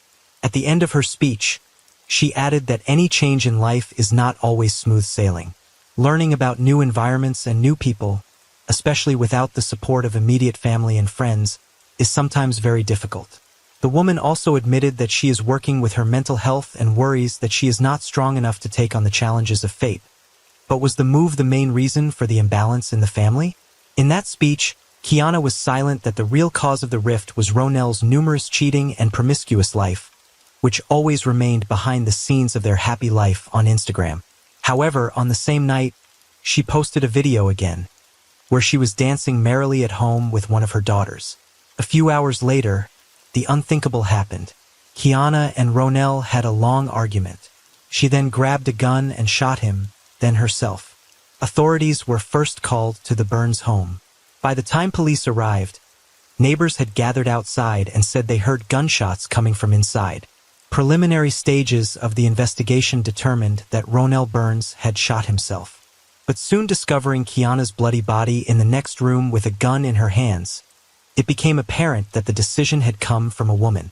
The motive was clear, but some people claimed that Kiana was forced to kill her husband after she discovered he was cheating on her. Another version said that the couple was in terrible debt and that Ronel turned out to be a common con man who ended up cheating on her. People who believed this family dug hard into their lives in search of the truth. They discovered some very compromising information from Ronel's ex-wife. She claimed that during her divorce proceedings, she had learned that Ronell was a habitual chronic cheater. During that time period, he was extremely irresponsible with his wife's money and also failed to hold down any jobs, which ultimately led to ruin and a ruined credit history for his now ex-wife. Then he met Kiana. She was actually of great interest to Ronell as she was a successful career woman. She in turn was attracted to Ronell's confidence and swagger. Kiana's fortune and Ronell's experience seemed to be a winning combination, but these expectations were not met and all their business endeavors eventually collapsed. Only Kiana's beauty salon remained afloat, and from that moment on, despite the lack of income from Ronell, he actively continued to convince everyone what a successful businessman he was. The family successfully hid the real state of affairs and their severe lack of money on social media, continuously showing off expensive purchases. They also carefully hid the problems in their relationship behind happy photos together. On his account, Ronell continued to publish posts about his business endeavors, where he claimed that everything he takes on becomes successful and profitable. The Burns couple showed themselves to be devout Christians, and in each post, they added quotes from the Bible and other holy scriptures that fit the meaning of the speech. The couple also posted photos of their luxurious residence, showing the public their wealth and family in great detail. However, all these photos, which they showed in their home or at a party in front of cars or on vacation, in reality were only a cover and show. Ronell worked for an American marketing insurance company that extorted money from middle and lower income families. In fact, the man tried to involve even his family members and friends in this fraudulent scheme in order to raise his status. But Ronell did not get enough money from this activity in the firm and could not support himself. They kept convincing everyone around them that the new business was successful, and they themselves were successful entrepreneurs. Their arrogance was so strong that they even made a TV series about themselves, calling it Meet the Burns. Everything they supposedly earned was immediately spent on a lavish lifestyle and a desire to feel like someone they really weren't. Such profligacy eventually led them to bankruptcy. So on December 19, 2019, Kiana and Ronell Burns filed an official bankruptcy petition. The couple had to liquidate some of their assets to pay off their creditors. While this was going on in their lives, Ronell and Kiana still continued to pretend like nothing was going on. They continued to portray themselves as a happy family and successful businessmen. But in St. Louis, it was getting harder and harder to do that. So Ronell decided that their family should move to a bigger city so that he could continue to scam more people with impunity. This became another stupid and failed decision on his part. They still had a thriving business that was the family's only source of income. Unfortunately, Kiana once again went along with her husband and agreed to the move. Kiana couldn't get used to Atlanta. She already knew that her husband had cheated on her repeatedly. The woman was tired of being patient and silent. Together, they made the decision to divorce. But in papers filed on October 10, 2021, Ronell listed his wife's infidelity as the reason for the divorce. Kiana was destroyed, but she understood the reasons as family and friends had no idea of the couple's difficulties. Ronell hid the truth from the public in hopes of preserving his image. On October 20th, 10 days after Ronell filed for divorce, Kiana went on live TV that day to talk about something much more serious. The bright smile she often displayed was now replaced by an expression of concern and sadness. After divorcing his first wife, conman Ronell Burns had remarried the successful and wealthy Kiana, and using his new image as a devout guru, he seemed a changed and reliable man. But in reality, he hadn't changed and continued to take advantage of his new wife's trust and money by playing the successful businessman. What seemed like a perfect union was over. On November 9, 2021, 44-year-old Kiana Burns shot and killed her husband, 46-year-old Ronell Burns, before pointing the gun at herself and committing suicide. The Sandy Springs Police Department said no one was home at the time of murder, but the couple left behind 8 children who will now grow up without parents. Police said there was no history of domestic violence at the family's Atlanta home. Kiana Burns committed this a few weeks after asking her Facebook friends to pray for her. The reasons for this decision by Kiana Burns are unknown. One can only speculate what prompted the strong-spirited woman to make such a drastic decision. It is obvious that at that time she saw only such a way out while in a difficult condition. She withdrew into herself through unsolvable inner problems. She was tired of appearing to be happy instead of being happy. All their life together, they had portrayed that they were happy. However, everything in this family was a farce and a game. Absolutely everything. Kiana was tired of lying. It's hard to judge what a person does under a cloud of depression and other debilitating mental disorders. But it's also hard to understand why so many children are left alone in this world, essentially to fend for themselves. News of the influential couple's death has traveled throughout their vast network of friends and colleagues. The death of Ronell Burns and his wife Kiana has been widely publicized on social media. Numerous followers and friends shared words of regret describing the couple. People close to the couple paid tribute.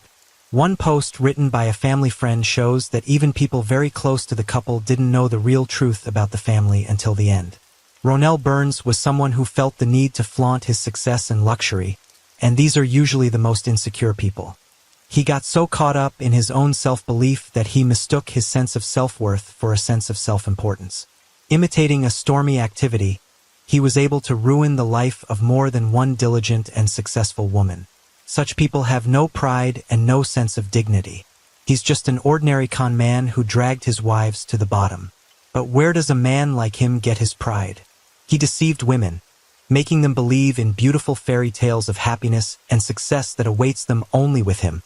Because it is known that women love with their ears and dream of eternal love.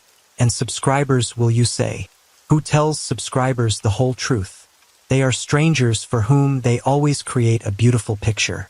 But do not forget that a beautiful picture, which is depicted on the front side of the paper, always has a backside, and what it will be decide only you.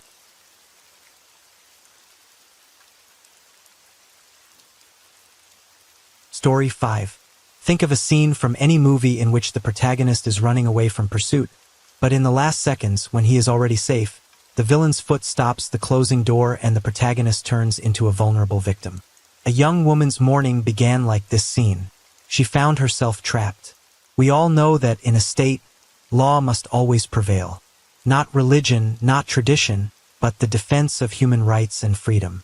However, some attitudes formed many years ago and stereotypes from childhood imposed by society affect the woman, and under the influence of unspoken rules, she continues to live with a tyrant and tolerates violence. Today, our reality is such that even in the modern world, these attitudes are still relevant and continue to change people's lives. Today, we will move to Central Asia, namely to Kyrgyzstan, and look at the customs and lives of people of the state with the oldest history. Kyrgyzstan is a country rich in natural beauty. After all, 3/4 of the country are mountains. Almost all of its territory is located within 2 mountain systems. The overwhelming majority of believers in Kyrgyzstan are Muslims. There are Christians, Orthodox, Catholics, and various Protestant movements. At the same time, Kyrgyzstan is a secular state. It is a state with a system where religion is separated from state power and which is regulated on the basis of civil rather than religious norms. The country's authorities punish members of the clergy for performing religious rituals that contradict the laws of the republic. But in the case of one fragile young woman who begged for help from the state and asked for protection, the authorities showed complete indifference. Asal Nagalbeva was born in 1986 in the city of Tokmak, Chu Oblast, Kyrgyzstan. After finishing school, the girl finished hairdressing courses and moved to Bishkek to find a job in a salon. It is easy to get lost in a large city, but sometimes it is much easier to meet people there.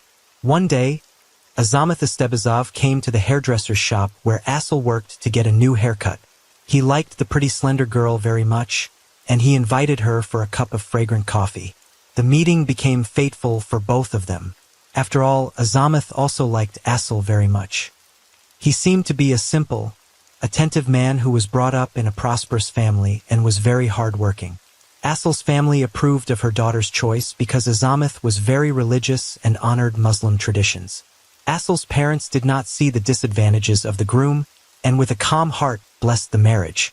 At the age of 19, Asal married her beloved Azamat. Soon the firstborn child was born in the young family. A boy. It would seem that every man dreams of an heir, of someone who will continue the family.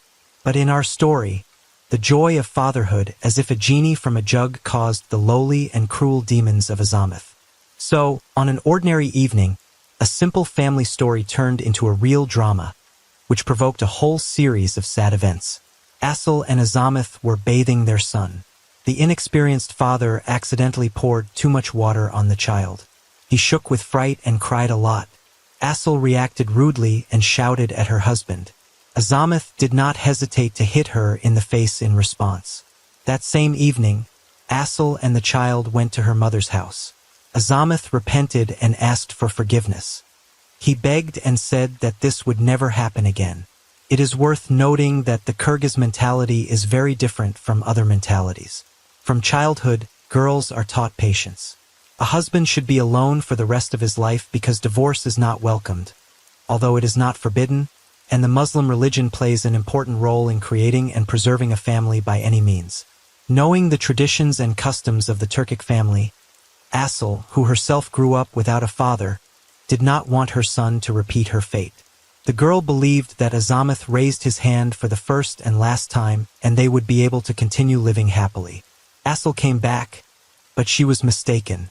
A year later, the family returned from Bishkek to her Turkmak to live near her parents.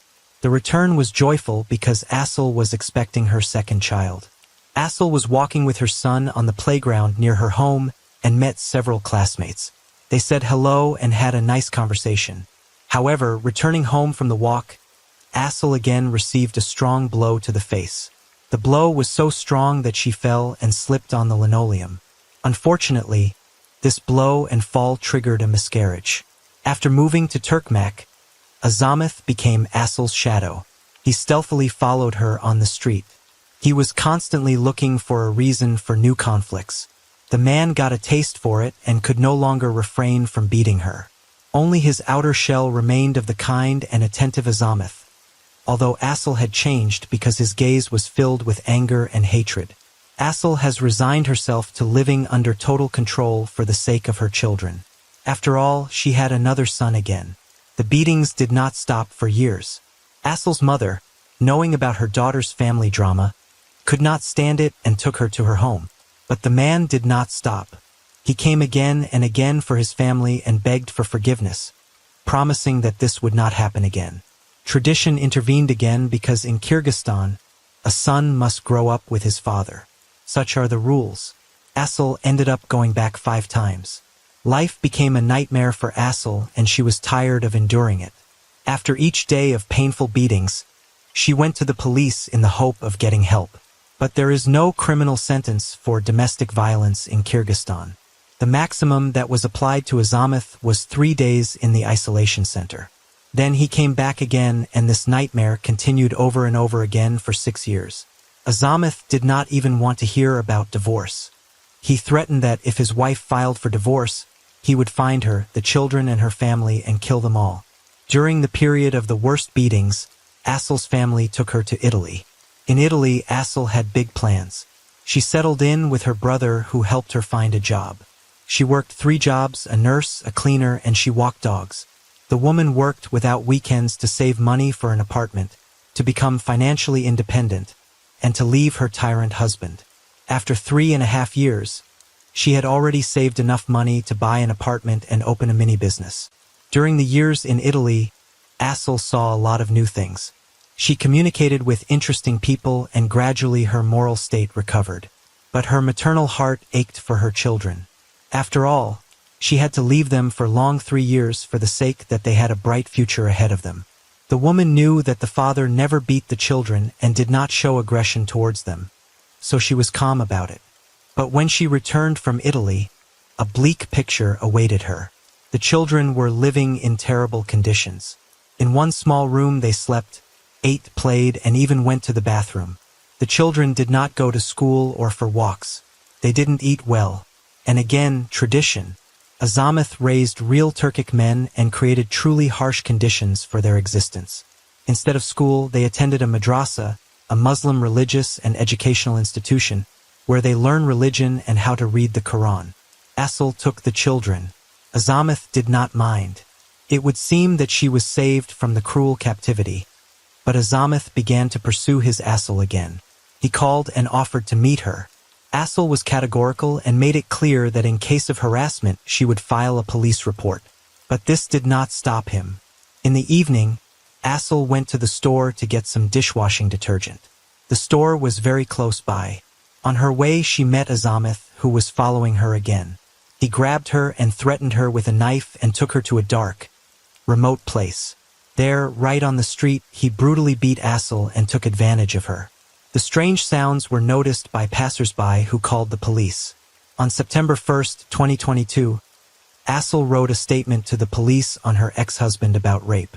He was detained and a criminal case was opened. Assel's family was sure that he would go to trial and the torment for all of them would end. But no. Azamat's family became active and could not accept that their son was a tyrant. Azamat's mother and sisters repeatedly begged Assel to withdraw the application. Another strange tradition. A woman in Kyrgyzstan cannot report her husband because it is a great shame. To beat, humiliate, and rape a woman is not shameful.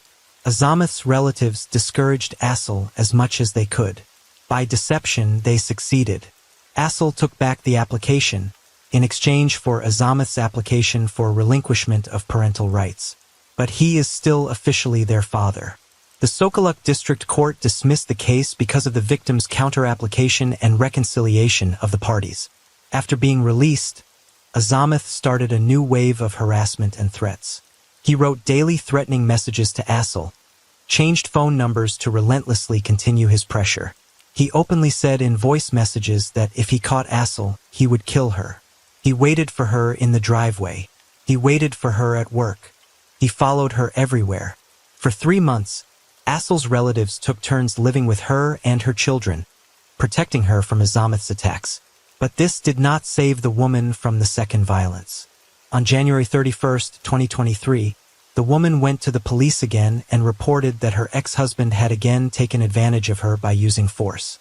A criminal case was also opened and the suspect was detained. After the investigation, the materials were sent to the court. The family was waiting for the decision and expected a real term of at least 5 years.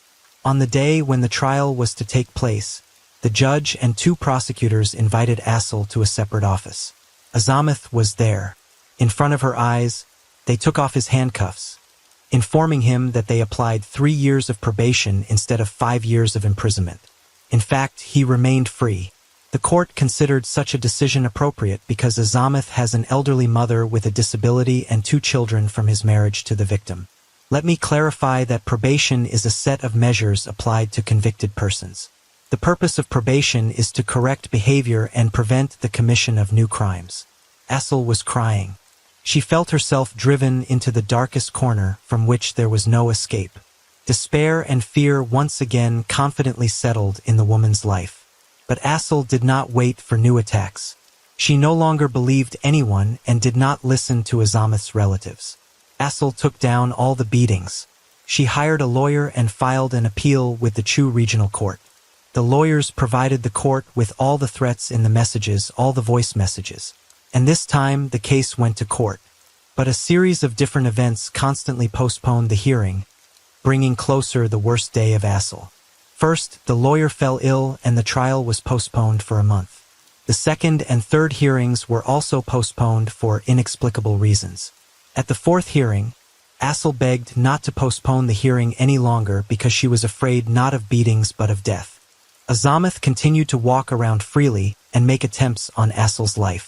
On the eve of the meeting, he sent her a photo of a black backpack with a knife and a rope, with the caption, "I am ready to meet you," at the bottom.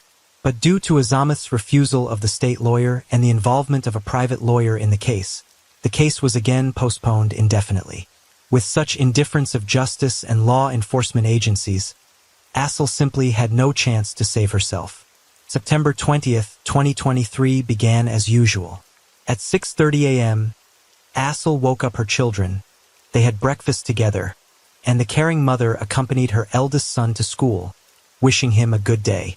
Assel was about to leave the house too, so she didn't close the door, finishing getting ready. She brushed her hair as the front door suddenly opened. Azamat came in very quickly and very aggressively. The woman did not have time to react and close herself in the bathroom. He immediately hit her twice on the head, after which Assel fell into a stupor of incomprehension about what was happening. After the blows on her head, the pervert grabbed her by the throat and started strangling her. Assel lost consciousness, nothing further. Assel lay unconscious. Sometimes she heard Azamat's voice, and it seemed to her that everything that was happening was a terrible dream. But the strong crying of her son brought her back to reality. Assel realized that she was awake. The boy covered himself with a blanket and crying repeated, "Daddy, don't do it." But his father ordered to keep silent, otherwise he would slaughter him too. Assel did not remember how from the bathroom, where she tried to hide, she found herself in the kitchen. He threw the unfortunate woman to the floor like an unnecessary thing, then picked her up again and continued to abuse her. In a moment, the pervert had lifted Assel up again and leaned her against the wall and was stabbing her face and neck with a clerical knife in cold blood.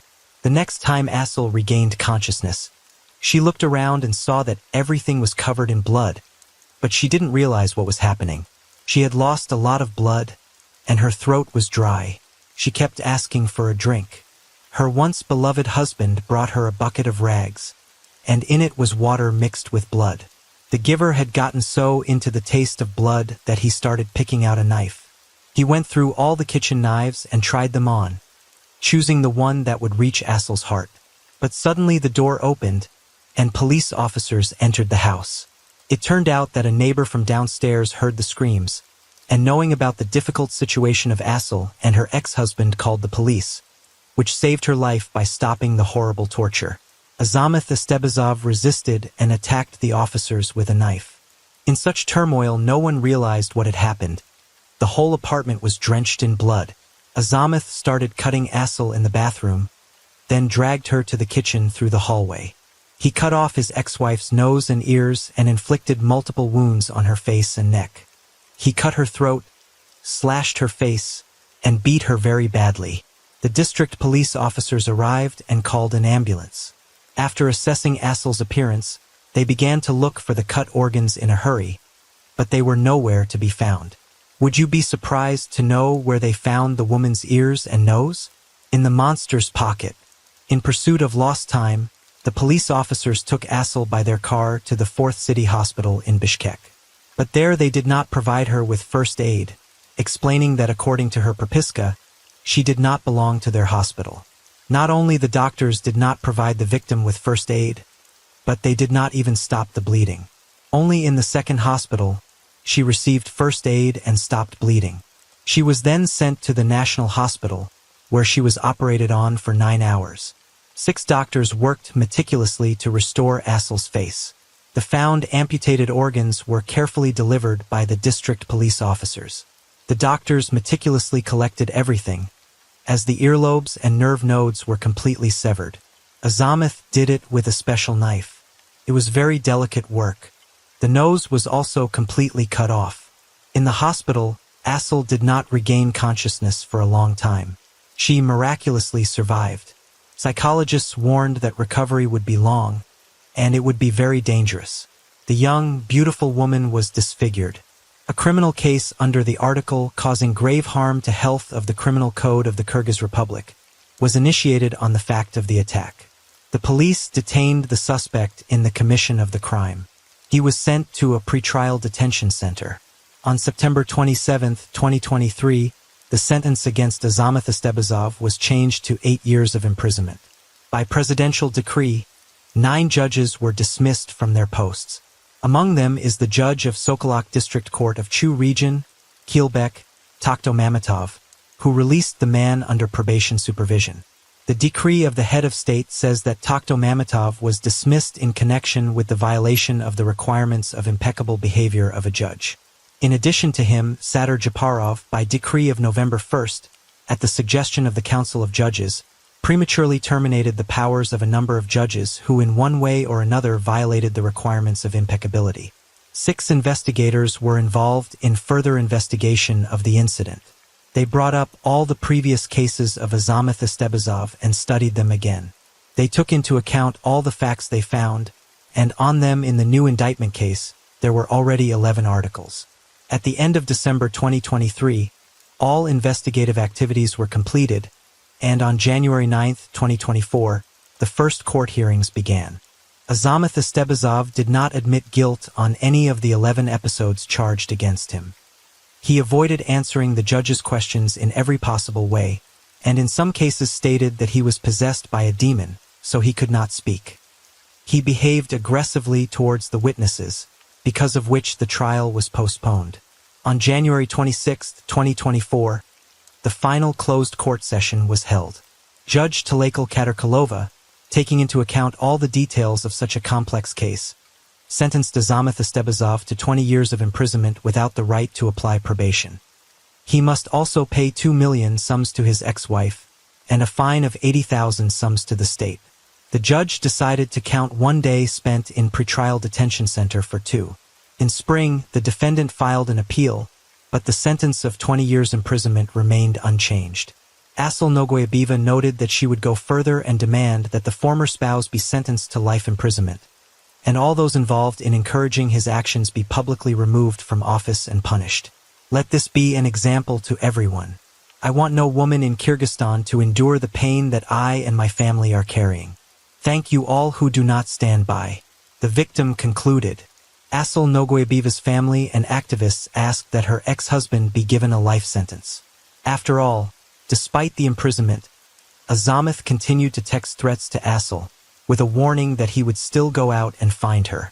The case of Asal Nogoyabeva, about the powerlessness of a woman before the law of the country, and how a once loved and loving person turns into a cold-blooded monster in an instant, has finally come to its conclusion under the law. This case caused a wide public resonance throughout Kyrgyzstan. Asal's sister, Diana Yelkin, appealed to MPs to pass a law on domestic violence. She said that if the MPs do not pass a law on domestic violence, she will make them look at Asal's face without bandages, and think what one wrong decision is worth. Asal's sister published a petition asking for a life sentence without parole for her sister's ex-husband.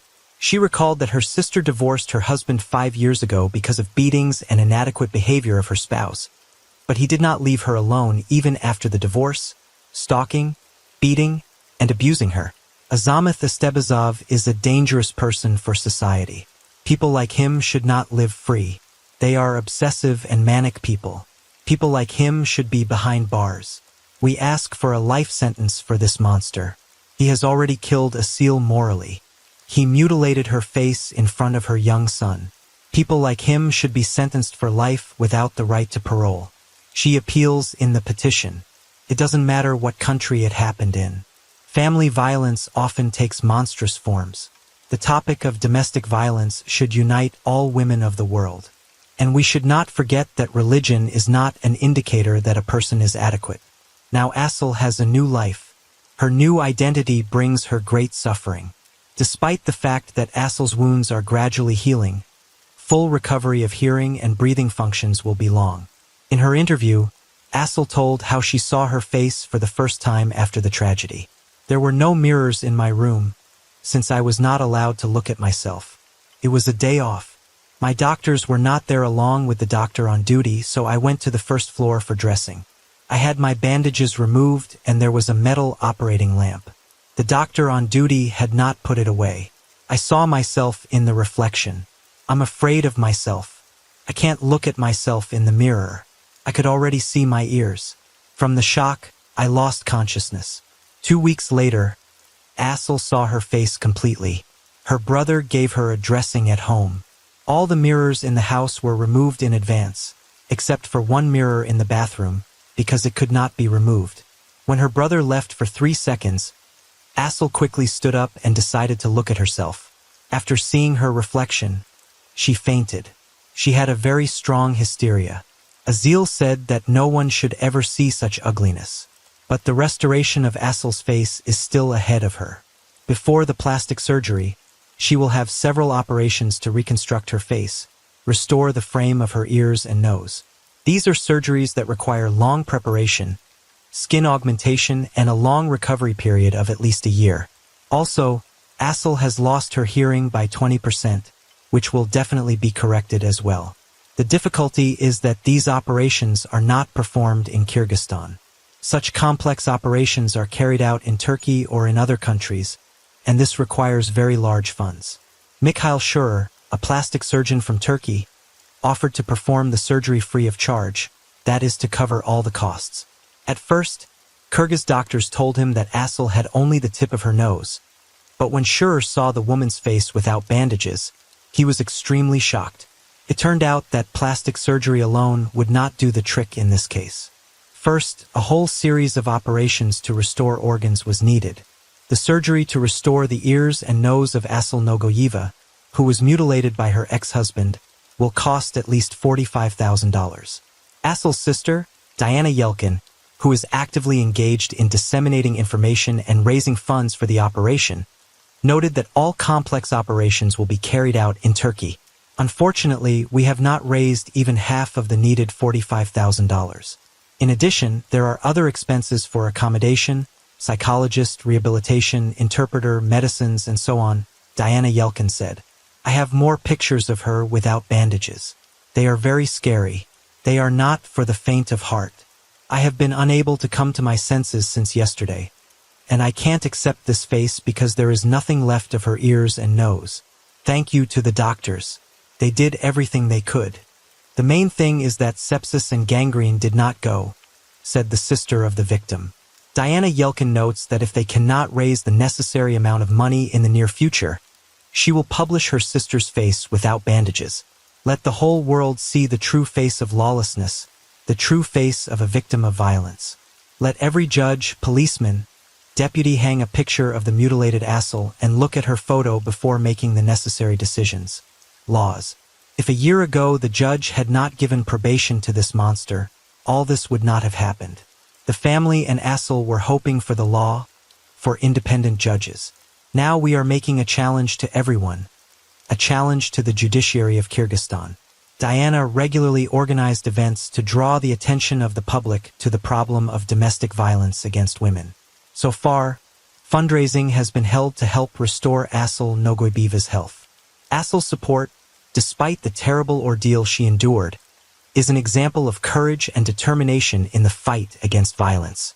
Asıl, who herself has yet to recover mentally and physically from 12 years of beatings, dreams of opening a foundation to help women who have also been abused like herself. After being abused, you can't stop helping others. To conclude the story, the real ugliness that no one should see is not Asıl's face at all, but the essence of her ex-husband. Even with fatigue and pain in her eyes, one can see that Asıl is a very feminine, gentle, and beautiful woman. It does not matter how her face looks now. She is a beautiful woman, because her soul and heart are beautiful. I would like to appeal to all women. Never tolerate and do not expect your chosen one to change, run away, and never come back. All nations have tyrants.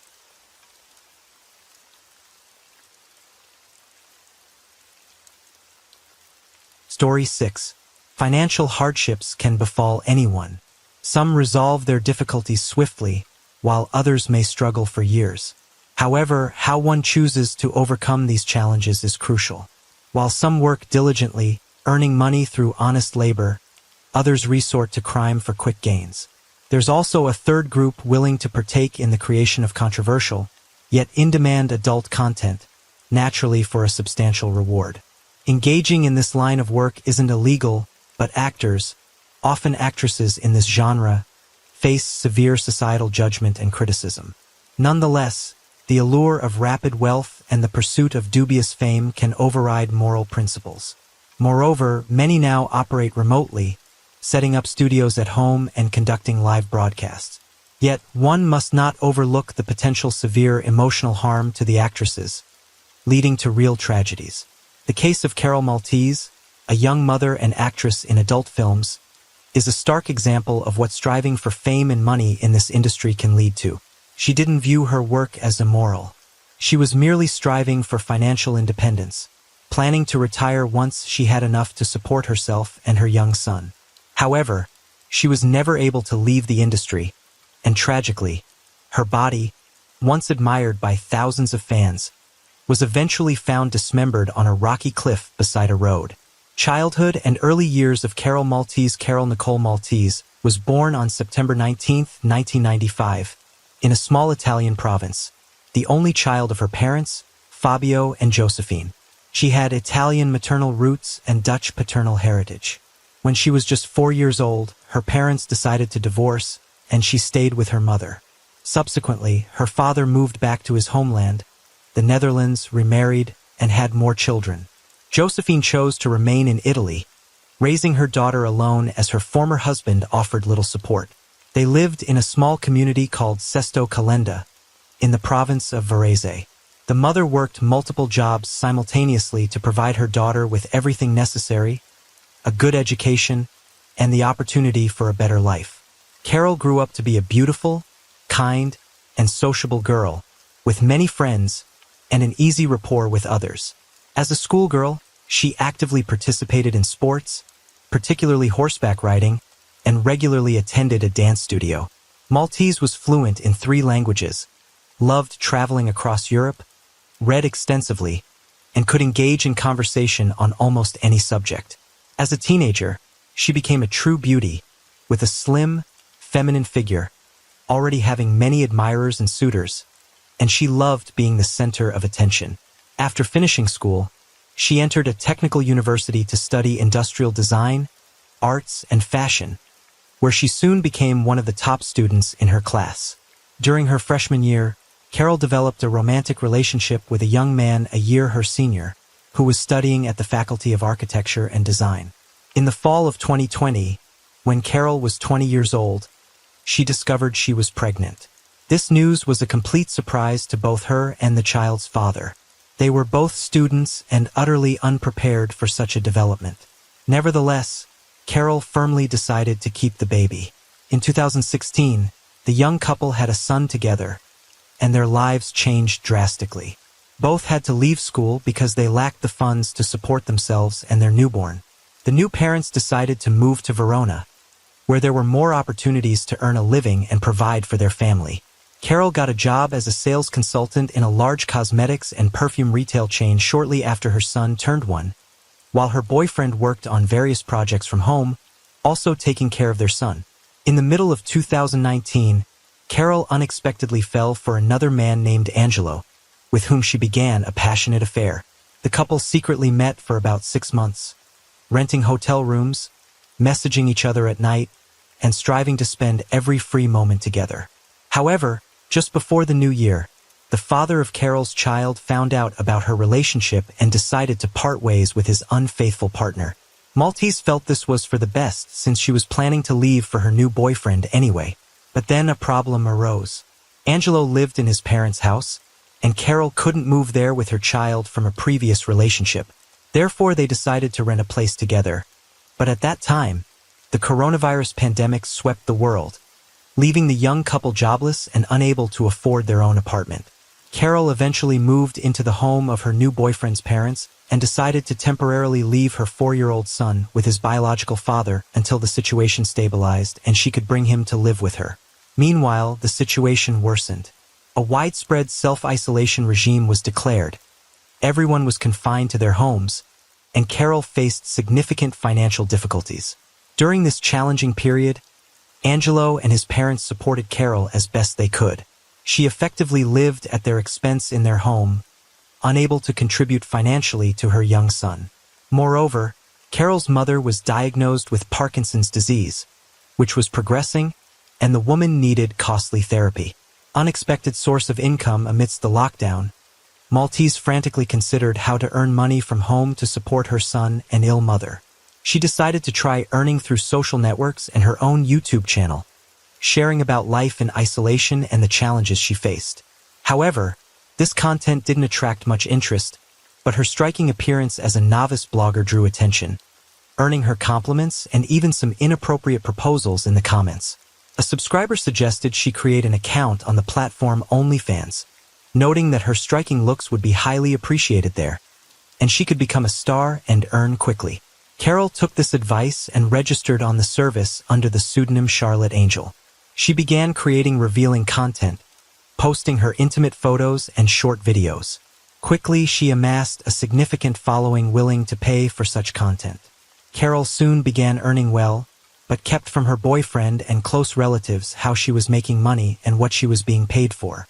Over time, her content became more explicit and sophisticated, as she strove to please her fans, and she herself enjoyed this line of work. Carol hid the details of her job as long as she could, but about 6 months later, someone she knew stumbled upon her account.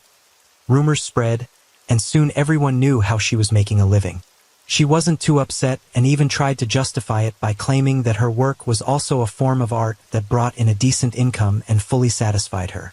However, the conservative Italians were not ready to accept this, so friends and close ones gradually turned away from Carol, believing she was engaged in something immoral and associating with her might tarnish their reputations. Carol herself regarded this attitude towards her work as prejudice and was confident that she would achieve success, becoming wealthy and famous. Adult film stars soon, the beauty became so popular that adult film studios took serious interest. Several directors approached the sultry Italian with offers to star in their films, and she readily agreed. She participated in group shoots and public performances. Word of her activities quickly reached Angelo, who naively thought his girlfriend was working remotely as a designer, but sometimes went to the office. He was shocked and at a loss for what to do next, as he hadn't planned on breaking up with her. However, when his parents learned about the situation, they insisted he break up with this fallen woman immediately, lest she disgrace their entire family. By then, Carol had enough money to rent her own place. Her OnlyFans account was extremely popular. She regularly received offers from directors, and her fees kept increasing. In interviews, she claimed she didn't plan to do this all her life and intended to eventually finish her education and try her hand as a designer or modeler. But for now, she truly enjoyed what she was doing and was well compensated for it. Nonetheless, Carol often spoke about the constant moral pressure from those around her, their judgments and attempts to shame her, causing certain psychological traumas. She called her work art and advocated for every woman's right to choose her profession without fear of judgment. Attempt to move on and a new dominant lover. At 25, Maltese moved to a small town called Rescaldina in the Milan province, deciding to start over. She planned to leave her career in the adult industry behind and got a job as a sales consultant at a perfume boutique. It seemed she had completely changed her life, but this was only temporary. A few months later, she met a 42-year-old local banker named Davide Fontana, who was passionate about photography, specializing in nude styles. They met online where he was seeking a model for his explicit projects. Carol responded to his offer, and during their first meeting, the pair felt an irresistible mutual attraction.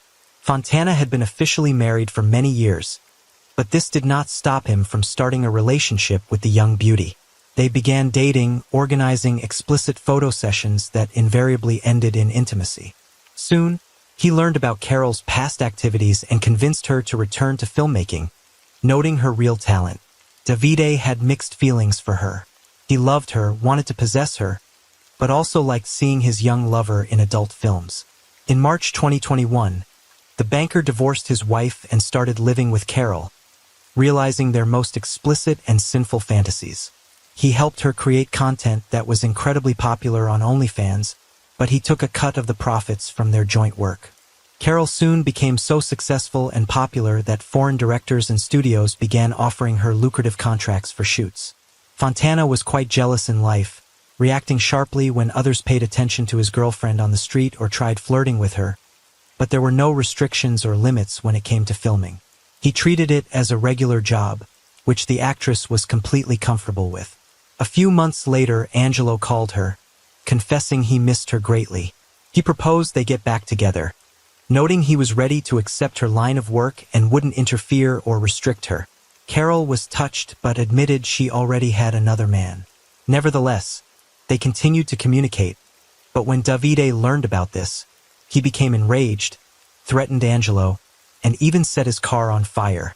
Angelo immediately reported to the police about the threats to his life and property damage. The authorities issued a restraining order preventing Fontana from approaching Angelo, but no evidence of the banker's involvement in the arson was found, so he did not compensate for the damage. Workplace romance: the in-demand actress often flew overseas for shoots, and her subscribers numbered over 30,000. Carol was saving up to buy her own home to take her son with her and planned to leave the adult film industry, find another job, and focus on raising her son. Meanwhile, she began making custom videos, which proved to be a lucrative business. Fans sent her their own scripts of what they wanted to see, and she brought their fantasies to life for a handsome fee. Fontana continued to help her with filming and editing. They still lived together and shared the profits. In September 2021, Maltese met an actor named Salvatore Galdo on a film set, who was her partner in several explicit films. However, real feelings ignited between them, and they started a romantic relationship. They dated secretly, fearing what Davide might do to her new lover. She waited for the right moment to tell the banker everything and break up with him for good. A few months later, Galdo gave her an engagement ring, asking her to become his lawful wife, and she joyfully accepted. By the end of the year, Carol had saved enough money to buy her own home. She planned to take her son, marry Salvatore, and finally decided to talk to Fontana. The man took the news surprisingly calmly. It seemed he understood everything and was ready to let her go to her new lover. But they still had several unfinished projects for which they had already been paid. They agreed to complete the work and then peacefully part ways forever. The mysterious disappearance of Carol at the beginning of 2022, Maltese unexpectedly vanished. She stopped appearing in films, ceased online streams, didn't communicate with colleagues, and accepted no new offers from directors. Many knew she had planned to leave the industry, so they assumed she had done just that. However, even her friends and fiancé, who were very concerned, couldn't reach her. Carol didn't answer calls but responded to messages and messengers, claiming she was fine, had decided to radically change her life, and needed time for herself. To her fiancé Salvatore, she wrote that she had contracted COVID-19, was self-isolating, and they couldn't see each other for a while. Apparently, this explanation satisfied him, as he did not raise the alarm either a month or 3 months later. On social media, new posts occasionally appeared on her account, but she hardly interacted with anyone, limiting herself to terse and brief responses. According to the latest photos on Carol's page, she had gone on a seaside vacation without telling anyone, parts of an unidentified body in bags. On March 20th, 2022, a passerby was walking along the outskirts of the Italian community of Borno, on a road along a rocky cliff. He was suddenly drawn to large black trash bags, lying on the slope, near a body of water. The area was scenic and deserted, so the man was annoyed that someone had decided to dump trash there. He went down to the nearest bag and tried to lift it, but it was quite heavy. The real horror struck him when he saw human fingers poking through the torn polyethylene. The man immediately reported his gruesome discovery to the police, and the responding officers found 4 bags containing a human body, divided into 18 parts. The remains were so disfigured that identification seemed impossible. Forensic experts determined it was a young woman who had died at least 2 months earlier, but they could not establish the cause of death. The body had been in a freezer before someone dumped it off the cliff. Presumably, the criminal drove here, simply throwing the bags down, hoping that in such a secluded place, they would remain undiscovered for a long time. The bags tore on impact, causing some of the contents to spill out. Clearly, the criminal had done everything possible to keep the remains unidentified for as long as possible by removing all distinctive features. Pieces of skin were cut off in areas likely covered by tattoos. However, parts of these tattoos remained but were severely damaged. The skin in those areas had been burned with hot objects, cut, and doused with acid. Nevertheless, by piecing together bits of the tattoos and comparing them with a database of missing persons, the police concluded that no one was looking for a woman with such features. This was odd, leading to the speculation that the deceased was not local. This remained the belief until a news report about the body was broadcasted, asking anyone who might recognize the described features to come forward. Soon after, a woman who appeared in adult films came to the station and said that based on the description of the tattoos, she recognized her colleague, who had disappeared in early January. The actress mentioned that the deceased worked under the pseudonym Charlotte, but she did not know her real name. This information proved crucial, as law enforcement now knew what the girl looked like in life, and they quickly established her identity and real name. The peculiar fiancé, as soon as the deceased's name became known, it was revealed that she had gotten engaged to her colleague, Salvatore Galdo, shortly before her disappearance, who, curiously, had not reported his fiancée missing. This led to the first suspect being found and detained. However, the man was clearly upset by the news of his beloved's demise and puzzled as to why he himself was under suspicion. According to Salvatore, he had kept in touch with the woman through messengers and social media, providing their correspondence as proof. Thus, he had no idea that Carol had long been deceased. He claimed that his beloved had contracted COVID-19 earlier in the year and was self-isolating, which is why he hadn't visited her. When police asked why he hadn't called her to check if she needed help, he said he had spoken by phone with Fontana, who was nearby and had promised to look after the woman. The fiancé's story was disjointed and unconvincing, but his testimony brought a second suspect into the case, who needed to be detained and interrogated. However, there was no need to search for David, as he himself turned up at the station the next day to report a person missing. The horrifying truth. Fontana, obviously, did not expect the body to be found so quickly, so he hadn't been following the news. When he learned that Carol had been found and identified, he became alarmed but still believed the detectives would not track him down. However, when the police arrested Salvatore, the man realized this person would lead law enforcement right to him, as they had communicated by phone, and he had concocted a story about COVID-19 promising to take care of his fiancée. David was visibly nervous, consistently contradicting his own statements, and the story he told was highly implausible. According to him, he and Carol had been very close, but they hadn't seen each other for several months, and she had stopped making contact. He couldn't explain why he had only contacted the police now. Under pressure, Fontana eventually began to testify, confessing that he had accidentally ended Carol's life. He claimed that in early January they were filming extreme content for a client who had paid a large sum.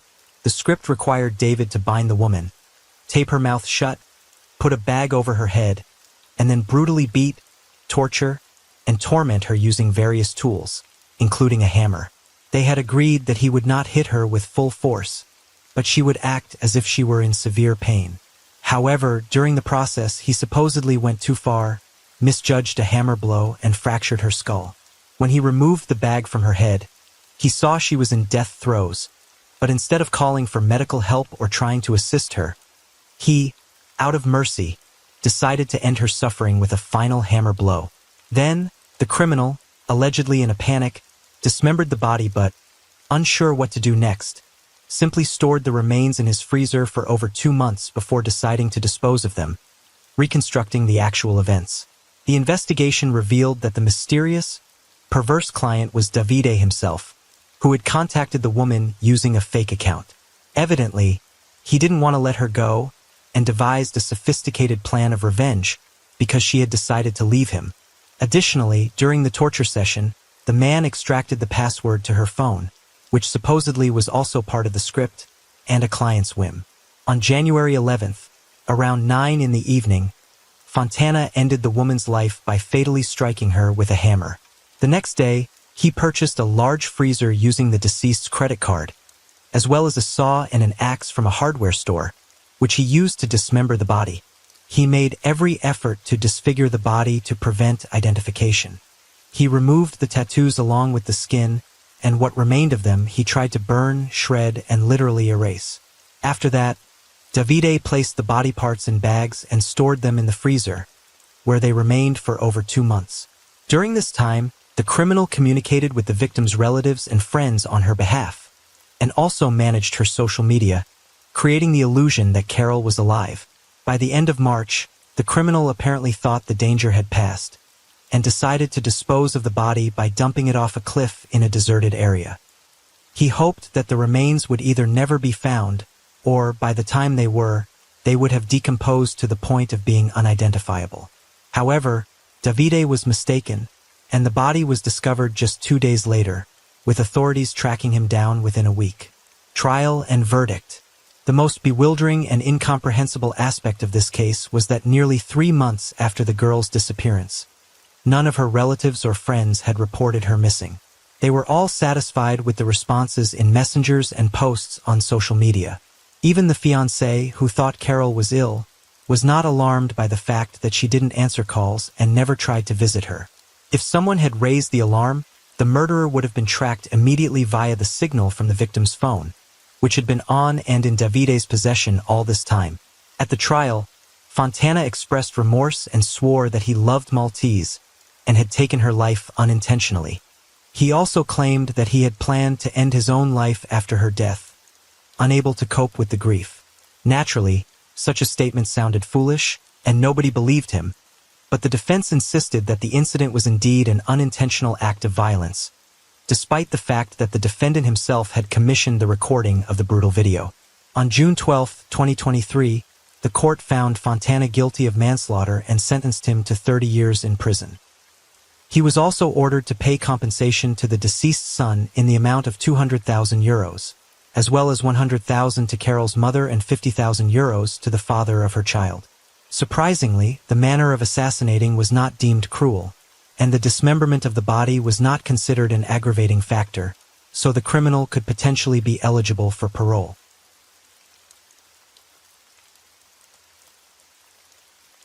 As the rain falls and the night deepens, thank you for being here with me at Radio Night Crime. True crime stories remind us of life's mysteries and the need to stay aware, even in the stillness of the night. If you enjoyed tonight's story, don't forget to like, share, and subscribe. Let the sound of the rain lull you to sleep, and until next time, stay safe, stay curious, and let the night keep you company.